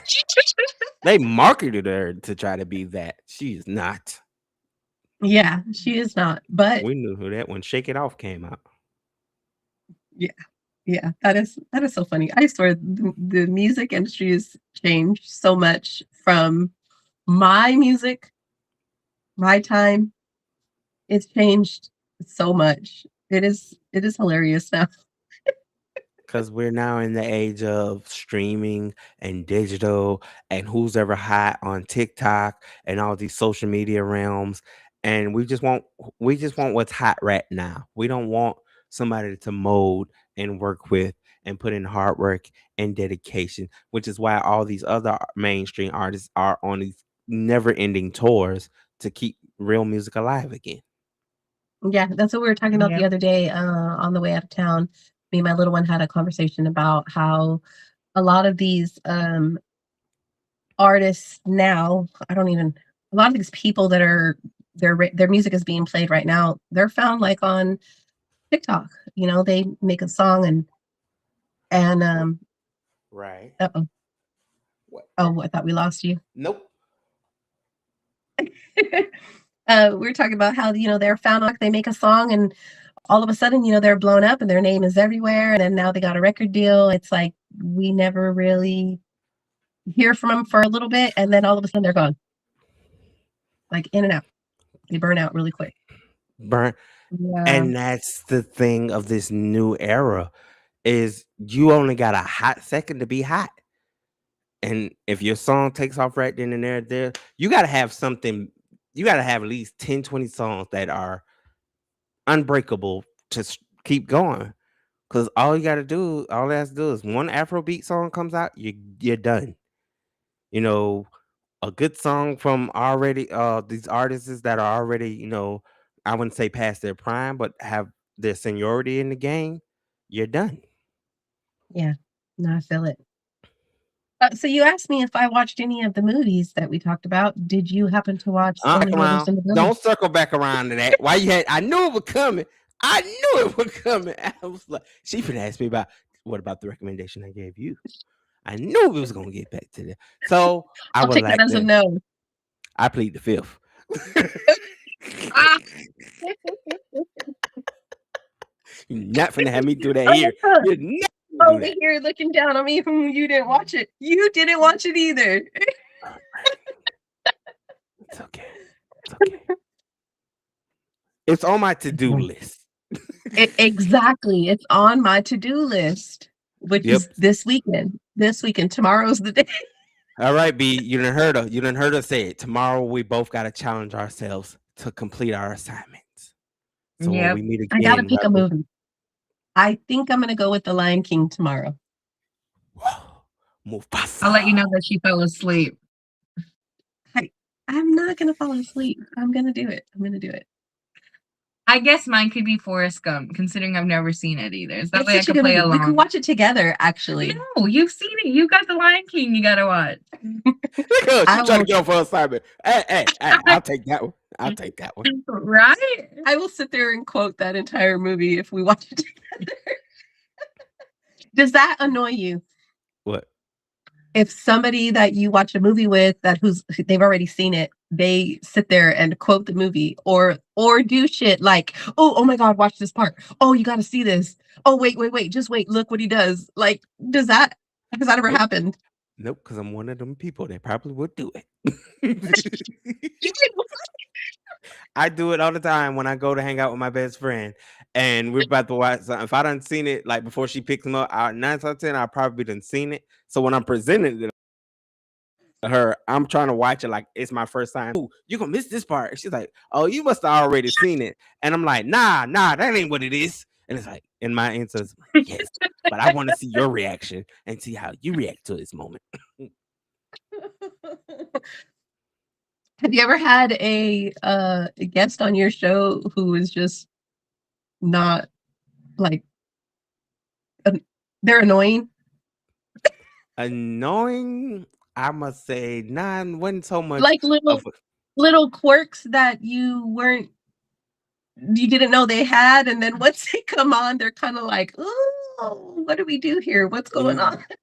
And again, my thing, people, a lot of my fans and people will reach out and be like, bruh, your face told it all. And I'd be sitting there like, huh? They're like, we can tell you what into that interview because you'll see again, because one of my people just told me the other day, they was like, we're so co-hosts during this run right now. And I'm like, oh, thank you. And it's like, yeah, because we know when you don't like an interview, you be quick to go put a co-host. You'll go grab Kyle or somebody and you'll put them on the show. That's how you don't know you don't like it. And I'm like, that ain't why I do it.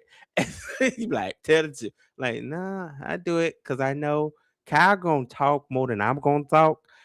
And I be done in certain interviews after 15, 20 minutes after I done filled you out. I kind of be like, I ain't got nothing left in the tank.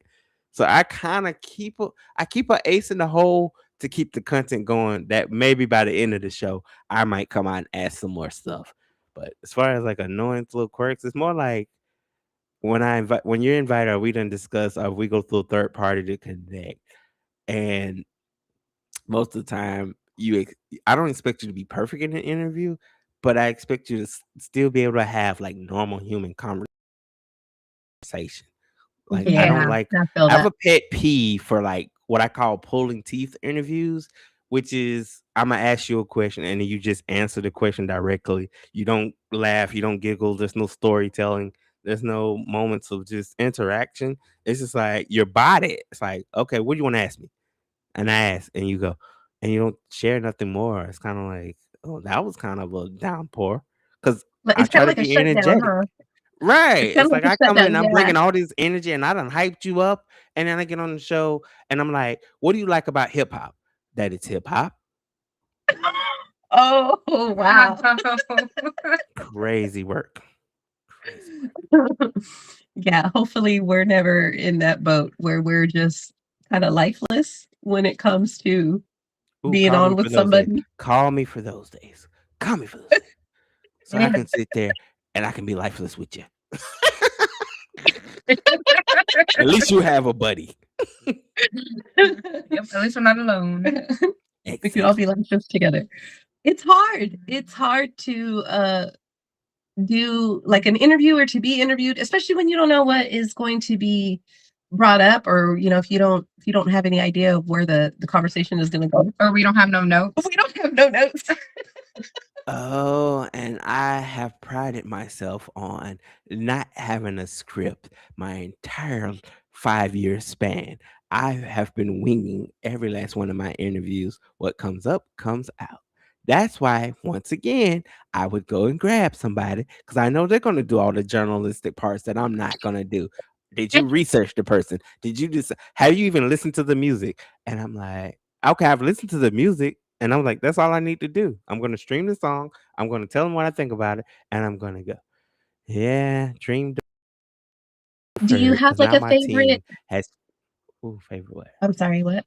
Nope. You go first. I got a favorite what? Do you have like a favorite topic to talk about? Like how you said, you've interviewed a whole bunch of different people from different podcasts, or different they all have different topics or whatever it is that they're doing on their show. Do you have like a favorite that you love being a part of, or you love interviewing, as far as like lifestyle, or if they're doing, how you said you have like a grown folks one coming up, or um Right. whether you do like sports? Is there one that you actually feel the most? Interesting. For me, what?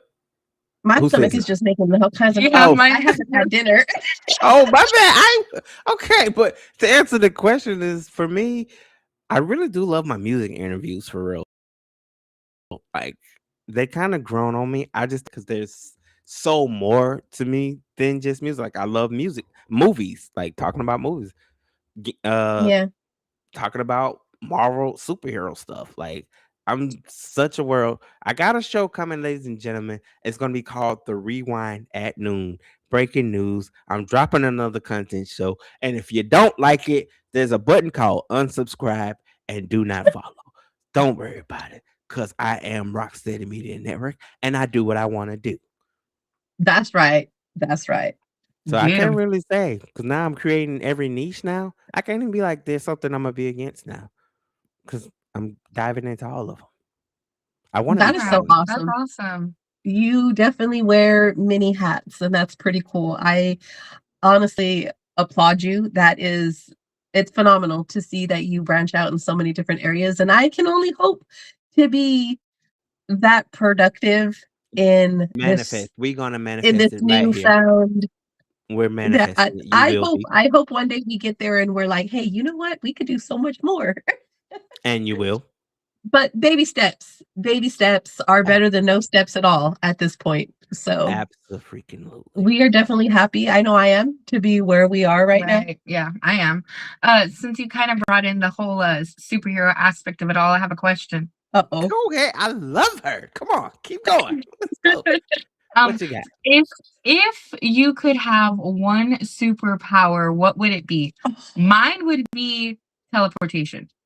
You Being want able to teleport wherever, Ooh. whenever. mine? Invisibility. Invisibility. Definitely Why? invisibility. Cause you ever been in a room where you don't want to be in a room and you just want to Oh, disappear? okay. Invisibility. Okay. You- All right. Yeah, mine's teleportation. Gas prices be high. I ain't trying to drive anywhere. If I could just like snap my fingers and go, that would amazing. probably be my second one if I had to have an alternate. Would be that though for real? Because you got to think about the use of it. Because I be looking at now when I be like want to go hang out with my friend and she might be like I don't want to drive today, so see how much a Uber or Lyft is, and I look at them prices. I'm like, man, this would be so easy if I could just teleport. Right? Yes. You So I dig it. Me? Mhm. Mine would be the ability to read minds and or mind control. Now, why would you want to do that? Why would I want to do that? The ability Uh-huh. to read minds? Yes. The ability to read minds just because I feel like people got some wild ass thoughts in their heads all the time, not just during certain, instances throughout the day. I feel like all the time the brain never stops, it never shuts up. You never have a moment of silence.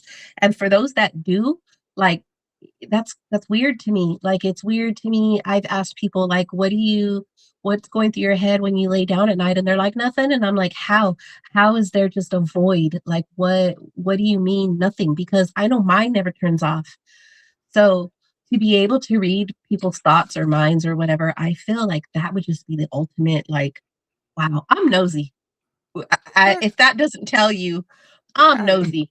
And I feel like there's so many things about people that we don't truly like understand, like why people do certain things. And I feel like being able to read people's thoughts would answer those questions. Like I have so many questions. Why do you do that? What do you do that for? Like how does that help you when you do that? Like why are you the way you are? Like how and you're knowing these and things B, would you're supposed to be benefit the me. psychology major over here. right? But it's funny because how knowing these things would benefit me, like I have no idea. I don't know why I want to know these things. So it I don't know, but it's just something that I would love to do. And then mind control because I feel like if it's not what I want them to be thinking, I can make them think what I want them to think. That's crazy. That is wild, bro. God, I can't believe you just said that publicly.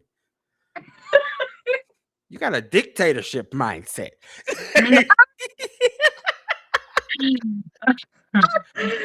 I'm pretty sure that's what Agent Orange feels like every time he gets to the mic. I don't care what your country's gonna do. You're gonna do what I say do. That is terrible putting it that way. Nobody's ever put it that way. I was Yeah. all for the first one. That the first one might definitely come in handy. Like I if I could have that superpower, considering that I'm leaning toward forensic psychology, I would like to have the first one. But the second one, you lost. Yeah, she's like, I oh, think it comes from you thought you was gonna walk out of the house with that blue shirt in? Go in there and go put the red one on.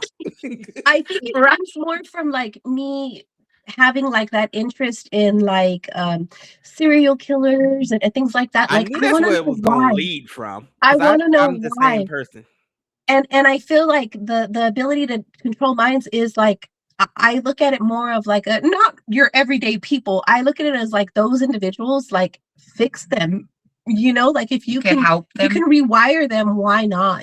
Because sometimes them getting like caught and locked up doesn't rehabilitate. Like you can't, there's no fixing the brain like in that area just from locking somebody up. I But in feel that like same sentiment, I've watched a lot of those documentaries and they did autopsies on these guys, and it was like their brain was perfectly normal. Like there was no sign of what made them ex- tick. exactly. So that goes back to why do you Why do did what you you do do? that? Like Yep. I want to know what is in your head. I don't know what my problem is. No, right? No, while we're on the subject, I love it because it's great to have this open conversation here because I'm like that too. And I'm just being like, that be the wildest thing. Like when people go rob a bank and then they get caught, and you be like, that was the stupid. You didn't think that through. Like if you're gonna Right. do it, like you can tell the ones that sat home and watch movies like Set It Off and Scarface and stuff like that, and they go and commit it because you got caught too easily. You didn't cover your tracks. I'm not saying I condone robbing. I'm just saying if you gonna do it, you gotta be able to pull a Houdini and not get caught. So when we're talking in the realm of serial killers and what made them tick, I just think it's like a thing with insecurity. I just think somewhere they didn't go somewhere in their childhood, they didn't get enough love or enough hugs, something they missed. And then they just graduated and like, you know what? I'm pissed about the time I wanted that toy from the store and mama told me I couldn't have it. Slash, I'm killing all the blonde headed chicks. Slash. You see? And those And things we'll never know unless somebody is able to read their minds. Like, I want to know their thoughts because they can forever tell you this is why I do it, and that's not why. Like, we yeah, don't necessarily know. That's and majority bullshit. of this Don't pacify it. You want to pacify it with this random excuse, and it's like they come from a broken home, and yeah, Exactly.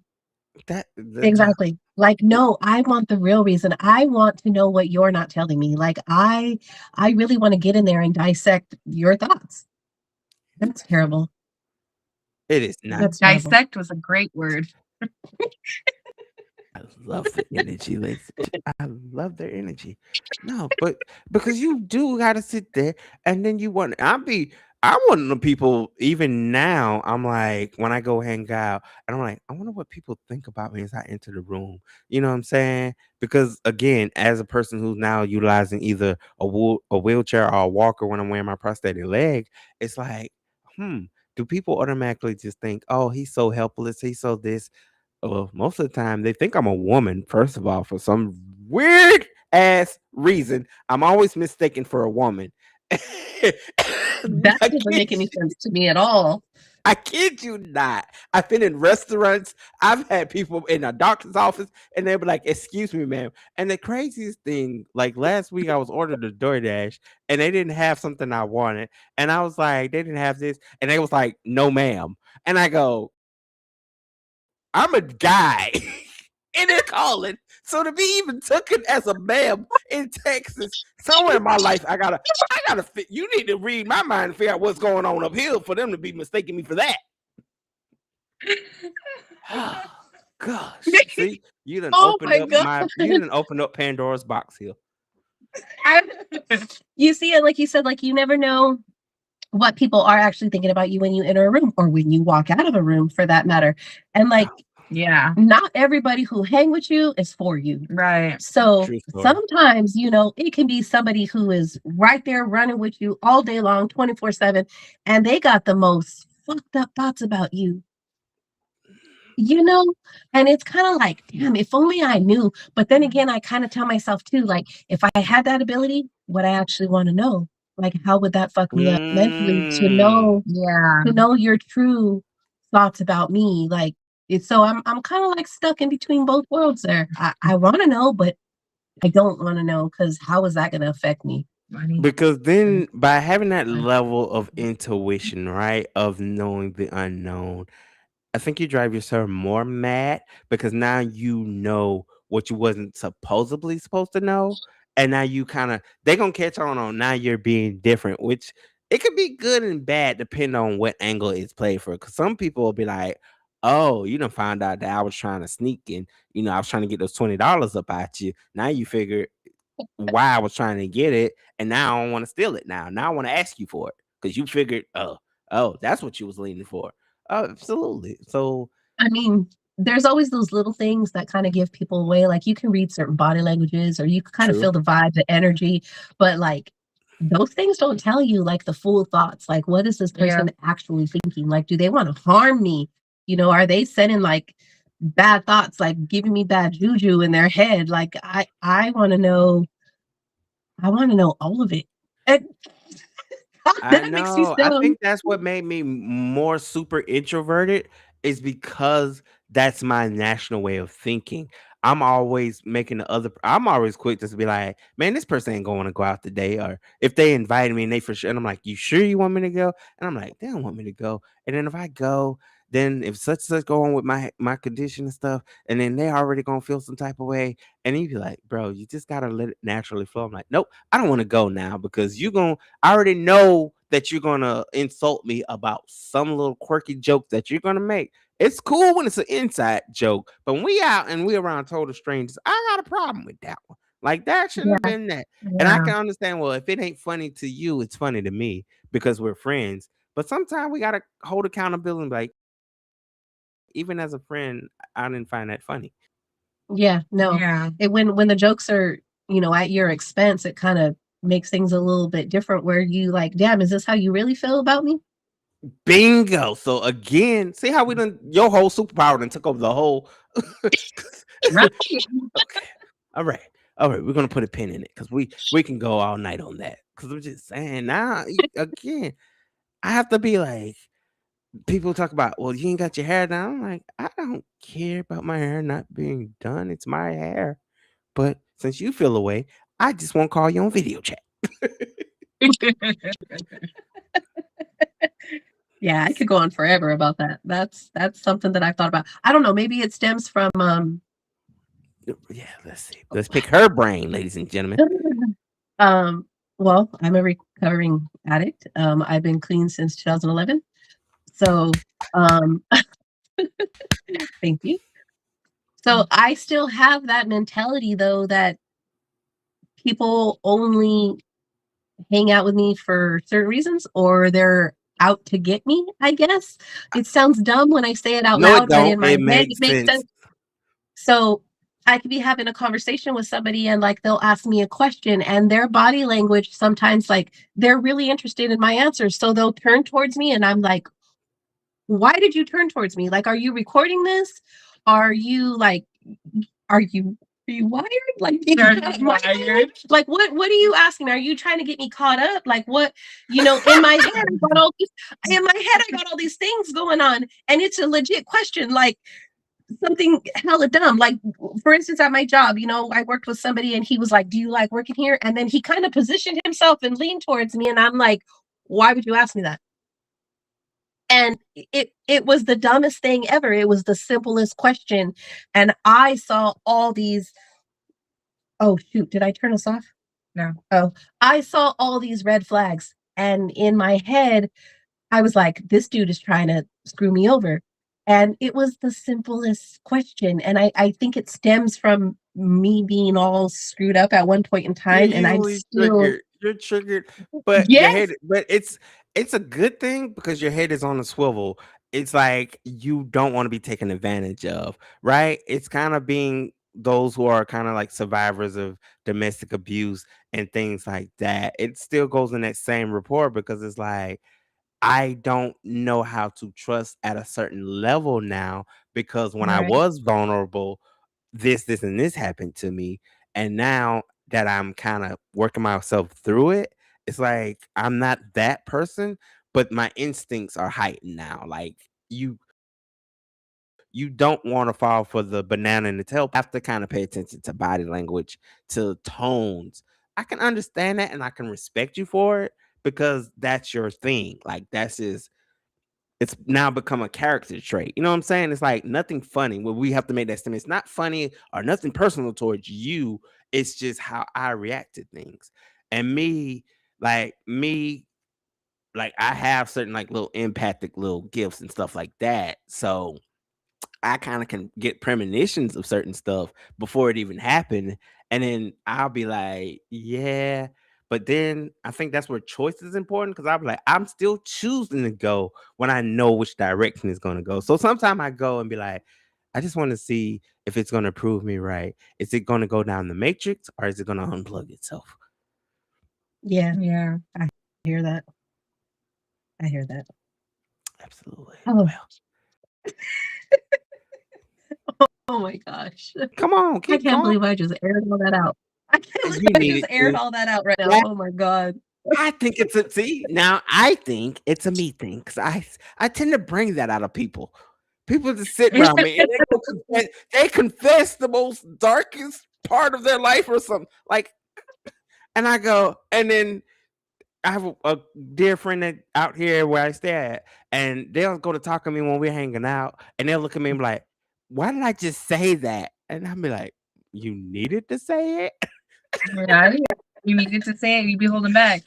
So I said I ask people all the time the question, can you shut off your thoughts? No, You see? there's no off button. Have you ever met anybody who can? Like, have you ever heard somebody like say They're like either they strung out. Those are the ones that battle addictions to try to shut it down. Yeah, I they have think it's vices. impossible to shut it off. Yeah, I have insomnia to this day because I'm forever thinking. Yeah. I'll wake up out my sleep at 3 o'clock in the morning, and be like, "Oh, I need to write this down or do this, do something, Yeah. scroll something on social Yes. media, like Yep. dead ass out my sleep." And I'm like, Yep. "Why am I up?" Like this morning, waking up at 6 o'clock in the morning and going, "I'm finna just scroll over to my computer and I'm just gonna do a morning podcast, and I don't care how anybody feel because my brain would not turn off." Yeah.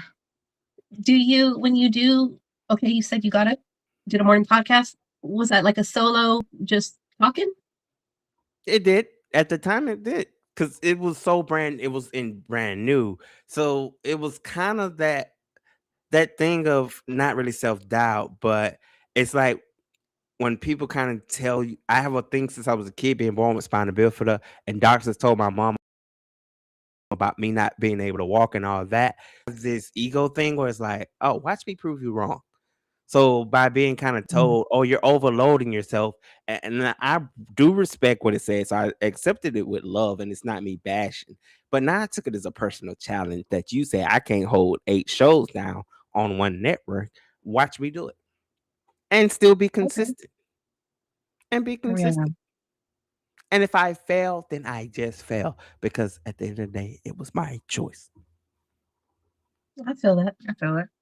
And then the next step is to pick yourself up and try it again. Try it again. Rebrand, repackage, repurpose. That's awesome. How do you get your ideas for your topics, your shows, or you just wing it? Sometimes it's winging and reaching out to a couple of my friends and be like, "Hey, give me something. What do you want to talk about?" And they'll just throw out something. It'll be a random say something quirky or say something, and I was like, "No, you laughing, but I want to talk about that." So I'll write it down. Or it'll be me watching a movie, watching a show, and it'll just pop in my head. Like I can honestly say now I'm at that era of now I know kind of like what Michael Jackson's mentality was when he used to say, I can't shut it off. There's these songs in my head. So now I think I've reached that point for my brain as a content creator. And I'm like, I can't now my brain is just feeding content, content, content, content. Don't stop. Keep going. So I can kind of I understand that.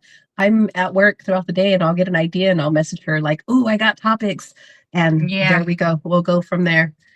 It's just like a switch turns on, and it's the floodgates are open. coming in. Yep. Yep. Yep. They don't go nowhere. And then She kind of adds to it, and then we're on a roll. Like, ooh, we could go with this, we could go with that, and then there we go. And that's how a new episode is born. Yep. I was talking to a friend of mine that just called me out the blue today, and they also, zodiac. We're both Pisces, and Pisces thing is like when they're kind of together and in sync, the stronger the aura is. And as they're talking to me, I go and go, I want to do a Pisces podcast now because I want to talk about it as a male Pisces, and then you get a female Pisces because as soon as you say Pisces to people now, the first thing come out their mouth is you're toxic. Because you're Yep. sensitive, you're so emotional, and you're so sensitive, and you're I know the toxic, feeling. and you have that switch because we're slow to anger, and I'm slow to anger, and there's moments, and it's funny because having a best friend who's a Virgo, it be moments where I be trying to roar a little bit, trying to insert my dominance, and then they will shut me down real quick, and they're loud and rowdy with me, and I go, nope, not me, no. My husband is a Virgo, and so is my dad. Interesting. Mm-hmm. The So, devil. Scorpio over here. Aquarius Okay, I might over switch. here. My peoples. I found my tribe, ladies and gentlemen. See y'all later. I'm heading to Cali. Oh my gosh. This See, has now been her brain fun. don't want to shut off. Now she finna keep spitting. She's gonna keep spitting. She keeps spitting. Shout out to you. Shout out to you, G17. I didn't fail. It was epic. Thank you, sweetheart. I love the sport. Come on. I love the Spitfire. Yeah. This is podcast to podcast now, ladies and gentlemen. If you're just tuning in, I'm hanging out with V and B. And this is DJ Steady. I still can't get over how awesome this is. How awesome you are. Smile. That's it. That's all we got. I have a question. You know, There we go. she's I was sitting here, waiting on it. See, this is the here moment. marinating. Yeah. Go. Okay. What was totally like off the subject of everything, but what was one of the outrageous lies you believed as a child? Like for me, Oh, God. believing that the light on in the car on the top was illegal to turn on while driving. Wow. Most wildest outrage believed as a chick. Being in elementary school and something came up about the world getting ready to end. Like that whole apocalypse thing as a kid. Okay. And I'm like, wait, I don't Y2K? get to grow up and be an adult. I'm about to die. Definitely that. Like that. Yeah, that's blew me. yeah. That was like the whole probably Y2K when we switched Yes. from 99 to 2000.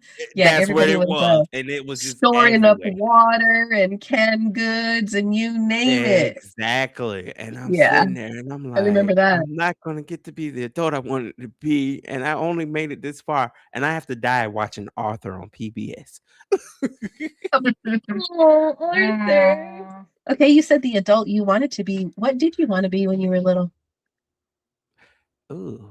At the time, I wanted to be a one of those weather reporters. Like I was a fan of in my back in my hometown, like Mike McCall was my favorite weatherman. He was my favorite meteorologist. Broadcast And I used to have journalism. this. I remember I used to have my grandma and my mom bought me like this little tape recorder with the little microphone attached. And I would walk around and I'd be like, yes, this is Stedman, and I'm outside reporting the weather today, and it's this and that. And I'm like, I'm gonna be a meteorologist. Dream deferred. That left once I discovered hip hop more. Isn't it so cool though that today you still are in front of a mic and a camera? See what I'm saying? I was like, Yeah. I've been destined to do something with a mic. It was Mhm. it was just destined. And no matter how many times I tried to sway away, first time I kind of wanted to, when I bought it up in theory, somebody bought a microphone. When it's like every time. And then I make excuses about, I can't afford the streaming platform. Somebody volunteered to do that. And now I was like, well, I don't have equipment. Somebody volunteered to do that. And I just go, what's that movie where it'd be like every time I try leave, you just keep on bringing me back. I'm back in. Now this time I can't leave because I feel like this time it done got me. You got too much under your belt now to walk away. And that's why they like, I'm gonna sit back and watch this thing fall like a domino. So now I'm like, yep, that's it, kid. Saddle up, saddle it in, go ahead and grease the wheels, oil the machine, because you're not going nowhere this time. No, I think you're all in. It looks like you look happy. Oh, stop it. She gonna stop picking my brain and make me blush on live. She gonna stop doing this. You look happy. It looks like it just comes so natural to you to be in the spotlight, like to be in front of the mic, headset on. You're glowing. Because I'm happy. Oh. Insert the songs. That is so cool. I think when I was little, the funniest thing, I wanted to be a fashion merchandiser. Why? I didn't want to make the clothes, I wanted to sell the clothes. And I have not one stylistic bone in my body when it comes to fashion. So I have no idea. You know, my thing was the mannequins in the window. I want to dress them. So give me the clothes and I will dress them. I will dress the shit out of them things if you just give me the stuff. Fashionista. She was just like, don't worry about it. I'm gonna watch Don't Tell Mom the Babysitter's Dead tonight. Oh, that is a great movie. Random, but that's the first thing that just came to my mind just now. Because she knew nothing about fat. Well, she knew a little bit, but she was just out of high school and ended up taking on corporate America. That is a great movie. So funny. My husband, one time I was washing dishes and he kind of came and took over. You already know where this is going. He came and he took over. And so when he was done, he comes out and he's like, the dishes are done, man. And I was laughing and I kind of said like, oh, I love that movie. And he said, this is after we got married. He was like, did you know one of the reasons why I married you was because you knew what I was talking about when I quoted. That is so romantic. You are so dumb. Like you didn't just say that. But yeah.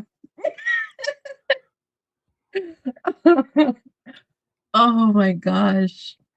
Moments. Those are the moments. Yeah, those are the moments. These are the times. Oh, I'm not doing this with y'all every time. Okay. What else you got? These rabbit holes. Right. What you got, because I love it. What else you got for us? Yeah, Spitfire moment. Come on. Hit me with your best shot. Okay. Totally. I'm like the fun question person here. I know. What is your favorite flavor of ice cream? Oh, without a doubt, cookie dough. Okay. That's good. Not bad. That one's good. Thank you for not saying mint chocolate chip. I can't stand mint ice cream. I don't like mint ice cream. That should not be a thing. I can't stand mint ice cream, and I don't like birthday cake ice cream. I might fight you on that one, but okay. Yeah, a little bit. I'm a little like. So we know not to get her no ice cream cake, birthday cake. Don't disrespect us like that. I kind of have to kind of go back to like my childhood ice cream, which is like cotton candy, but I also like pistachio ice cream. I was going to bring that up, and see, that's that sightseeing, because I knew pistachio was going to be a part of this conversation. Once you said no mint, I was like, most people that turn down mint go, but I like pistachio though. Yeah, that is so good. Either southern butter pecan or pecan praline. Oh my gosh. Classic. She's a fan of the classics. Love it. Delicious. I don't know if you guys have one where you're at, but we have an ice cream shop called Cold Stone. Oh yeah. Okay. Oh man. They be doing it with their pecan praline over there. Oh my gosh. I don't know why theirs tastes so different from everywhere else, but it is so good. No, I gotta get the strawberry cheesecake ice cream from there and Admiral bites of cheesecake. Perfect. Mm-hmm. Yes. Mm-hmm. Make mine the one with the Reese's Pieces in it. Oh, with like the chunks? Yes. Oh, yeah. Because Reese's Yeah. is one of my favorite Exactly. candies. So I'd be like, oh, getting the best of both worlds and ice cream. Like, yeah. That's why I'm mad Snap decided to wait to this year and go, breaking news, you're no longer able to buy junk food now. You're no longer going to be able to buy sodas now. And I get it. They're trying to structure whatever their idealization of this country is. I'm like, now y'all want to rob us of the joy? Like, you know how many people are going to like not be wanting to go spend food stamps now because he done did that? Like, you just cut the demographic. Okay, I'm done with my report now. I get though that they're trying to. I feel like obesity is one of like the biggest things, and We already knew that when McDonald's Mhm. was talking about supersize it. That wasn't nothing new to us. I feel like they're kind of trying to restructure to honestly. My thing is, if there's a way to get it, they're going to get it, whether it be food stamps or however they're paying for their stuff. People are going to be exactly. buying junk no matter what. I feel like it's cheaper, and it sucks because they want us to be, they want to reduce the amount of crap that we're eating, but yet it is so cheap for us to be able to continue to eat crap. To eat healthy is freaking expensive. It is so damn expensive to buy fruits and greens and vegetables and healthier alternatives. It's hard to maintain those, especially if you have a big family. Absolutely. It's hard. And Yeah. our wonderful audience member G17 says she loves mint ice cream, guys. She is a fan of the mint. Oh, wow. My husband's a mint ice cream person, and it is no. It is a no for me. It's a no for me, but hey, if you like it, Yep, by all means. yep. You Indulge can yourself buy in it. all the mint ice cream and enjoy Just it. for you, that's your section. Yes, You ain't even yes. got to worry about, hey, You babe, put your do spoon not. in over here. Don't worry about my You do spoon not. crossing no intersections over there. Exactly. Right? You do not have to worry about if you're ever sold out of mint. It wasn't me, love. It was It not was me. not me. Your spoon will live another day. No, I don't. I'm not. Oh Yeah. my gosh. That just be the thing about it too. Because then you think about when all these things that happen in the world now and like that cause massive like pandemonium. And I'd be like, do you ever wonder why the first thing people go snatch up be like water and toilet paper? Like no matter what it is, it's like, yeah, we're gonna get water. And I know it's an essential need, but I'm like, do you really need like when the whole Diddy thing went down and they go, he has like and the first thing that hit people's mind is why the hell does he need 1,000 bottles of baby oil? Like it's not registering with the human mind to have a product like that in such a massive quantity. There were so many jokes about baby oil. Oh, they were. People were having a field day with the whole baby oil thing. Oh And my still god. is to this day. I just bought it Yep. back up. Yep. Yep. Like Do you imagine that having a party and then at the door at the guest list, you're just like, make sure they get that complimentary bottle of baby oil. that is hilarious. Are you a fan of his music? Of who music? Diddy's. Yeah, Diddy ain't never give me no music. Biggie gave me the music. true. Diddy ain't do nothing for me. So gave me the music. Oh, 112. Yes. How about R. Kelly? Do you listen to R. Kelly? I'm Uncle Robert. Yes, I'm gonna vibes with some Uncle Robert. Don't do Uncle Rob's like that. And I And it's know so all the funny names. because What's up? we've how I said we do like the karaoke thing, or I do a lot. It's always an issue when I'm like, how about some R. Kelly? And people are like, no, Cringe. no. And I'm like, Here's my really? take on it. It's not about condoning what Robert did as a person. Yeah, as a human being, he's probably sadistic. We don't know. We're only going by what was presented to us in the media. That's how we can pass. Like, oh, those poor women. I believe in the smoke and mirror theory and so forth and so forth. We can talk about conspiracy theories on a whole nother episode. But my whole take on it was you can't take away his artistry. You can't. That's true. That's true. I'm a product of the 90s. Yep. Yep. 97. Yep. See, when That's he so said it, crazy. how many of y'all was born off me? Y'all knew y'all was in the back to some bump and grind. Don't act like that. Y'all knew when that line came on and he said, I don't see nothing wrong before it got as controversial now because now your brain want to think too deep. And oh, he was talking about it a little. No, we don't know what his mindset was. He knew he wrote Nope. a song and it was a hit. Now, because he Mhm. got caught up in all this scandal and propaganda, now he's just a sadistic monster. You know who's still a Um, sadistic monster? Willie Joe down the street that's been doing it since 1973. That's That's who the true. You monster is. never know. You never know.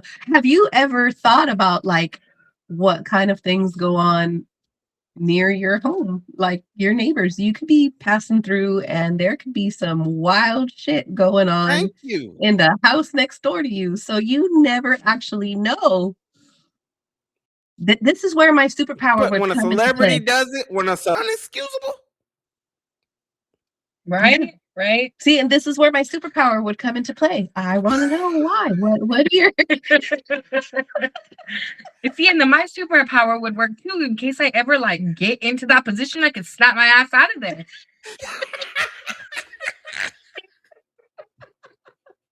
look over everybody. I'm in the corner, still gotta see it all because I'm looking for my escape plan. They ain't gonna see me leave, well? but they gonna If see you're some clothes invisible, come off. you can come and Invisible, go. you can come and go. We're like a new age X-Men team. All right, Unless we're in unless sync. you're wearing a cape, then they're just going to be seeing a cape.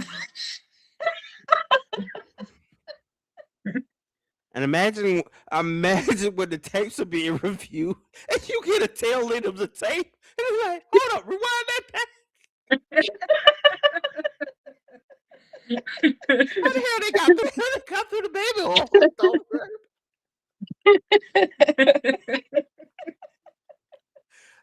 Yo, those would be the triumphant moments I think having superpowers would really work. Because if you're ever gonna be anything incriminating, you're like, time to go.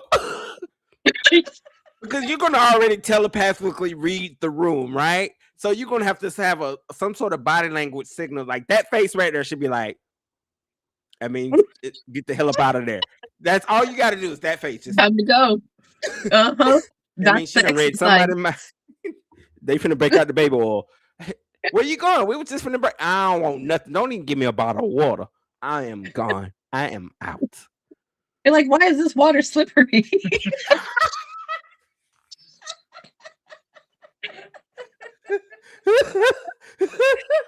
Oh my God. It's an unusual bottle. Right?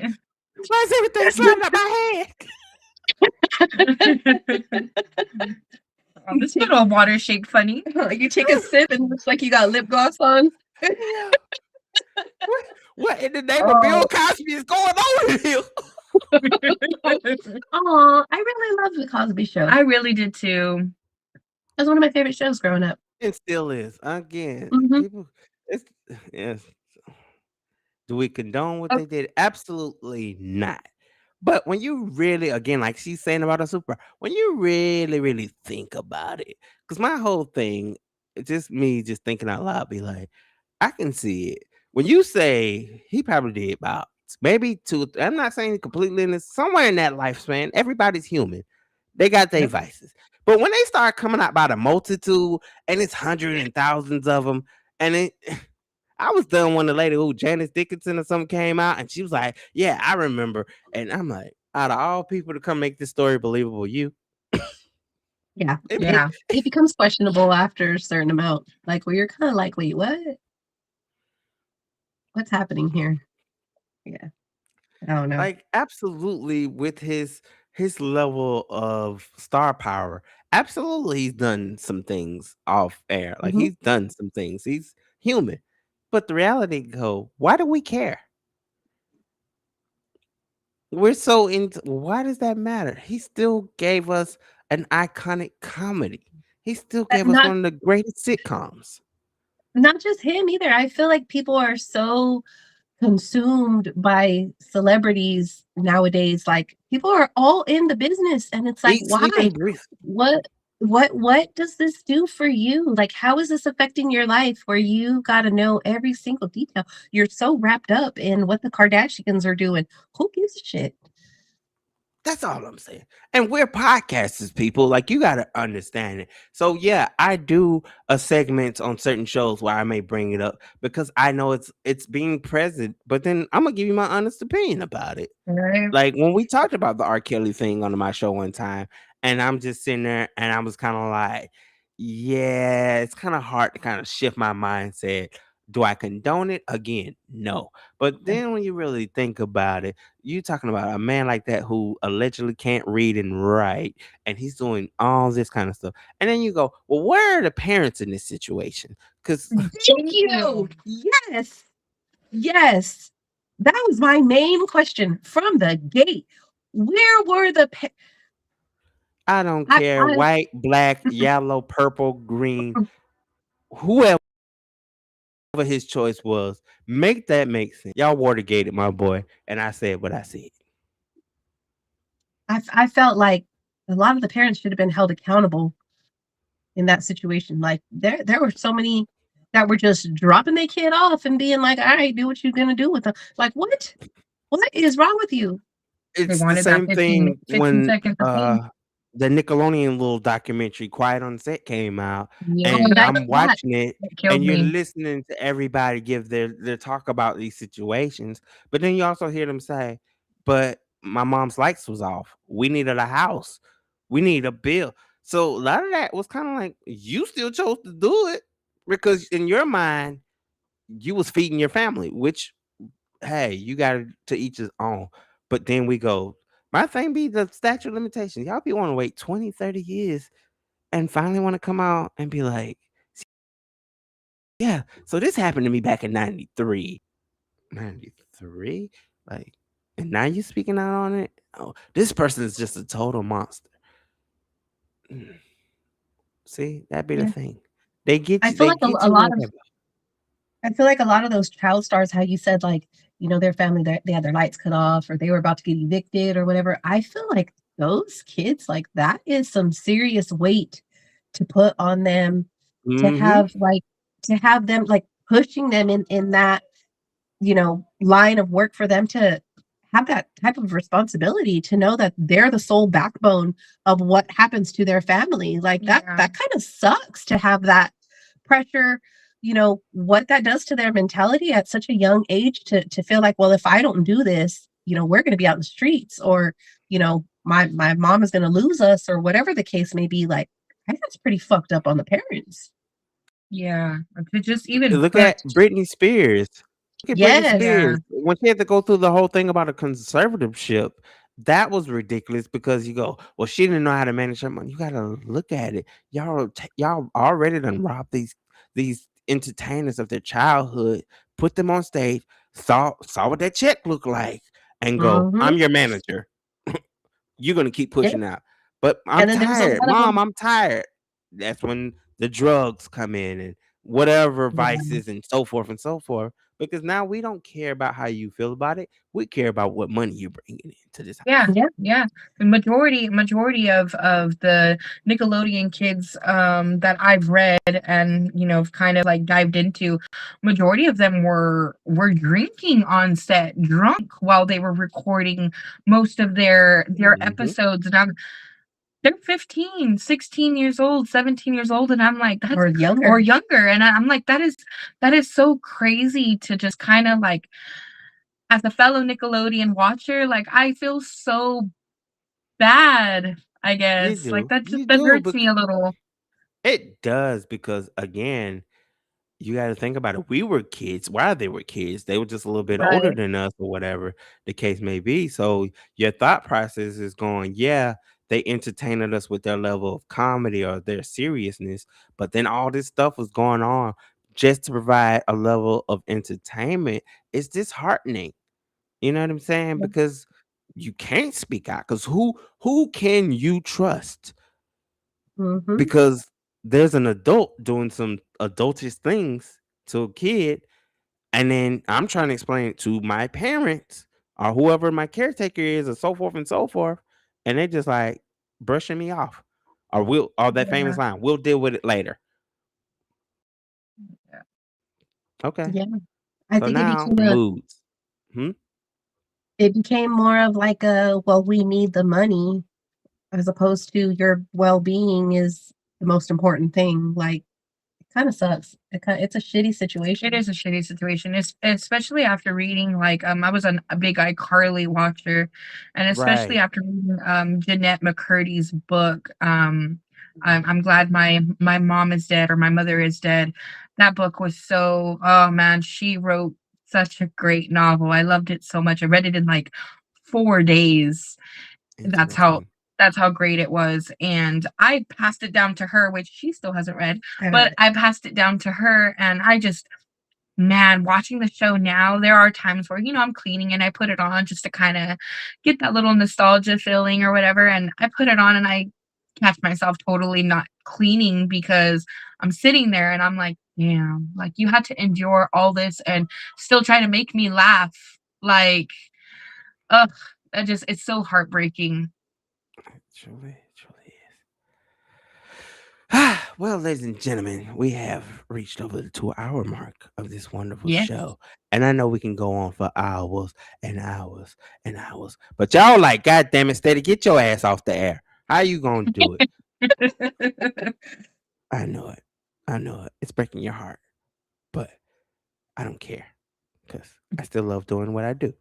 And these are phenomenal people, and I'm going to help them reach the top of the stars with me, because if you stay ready, you ain't got to get ready. But I'm going to let these lovely ladies go because they have informed me that they haven't eaten, and I feel like I don't need nobody over here getting famished and passing out while live, because just like she tried to do early in the show and try to give a signal, I ain't going to see the signal when one of them hit the flow.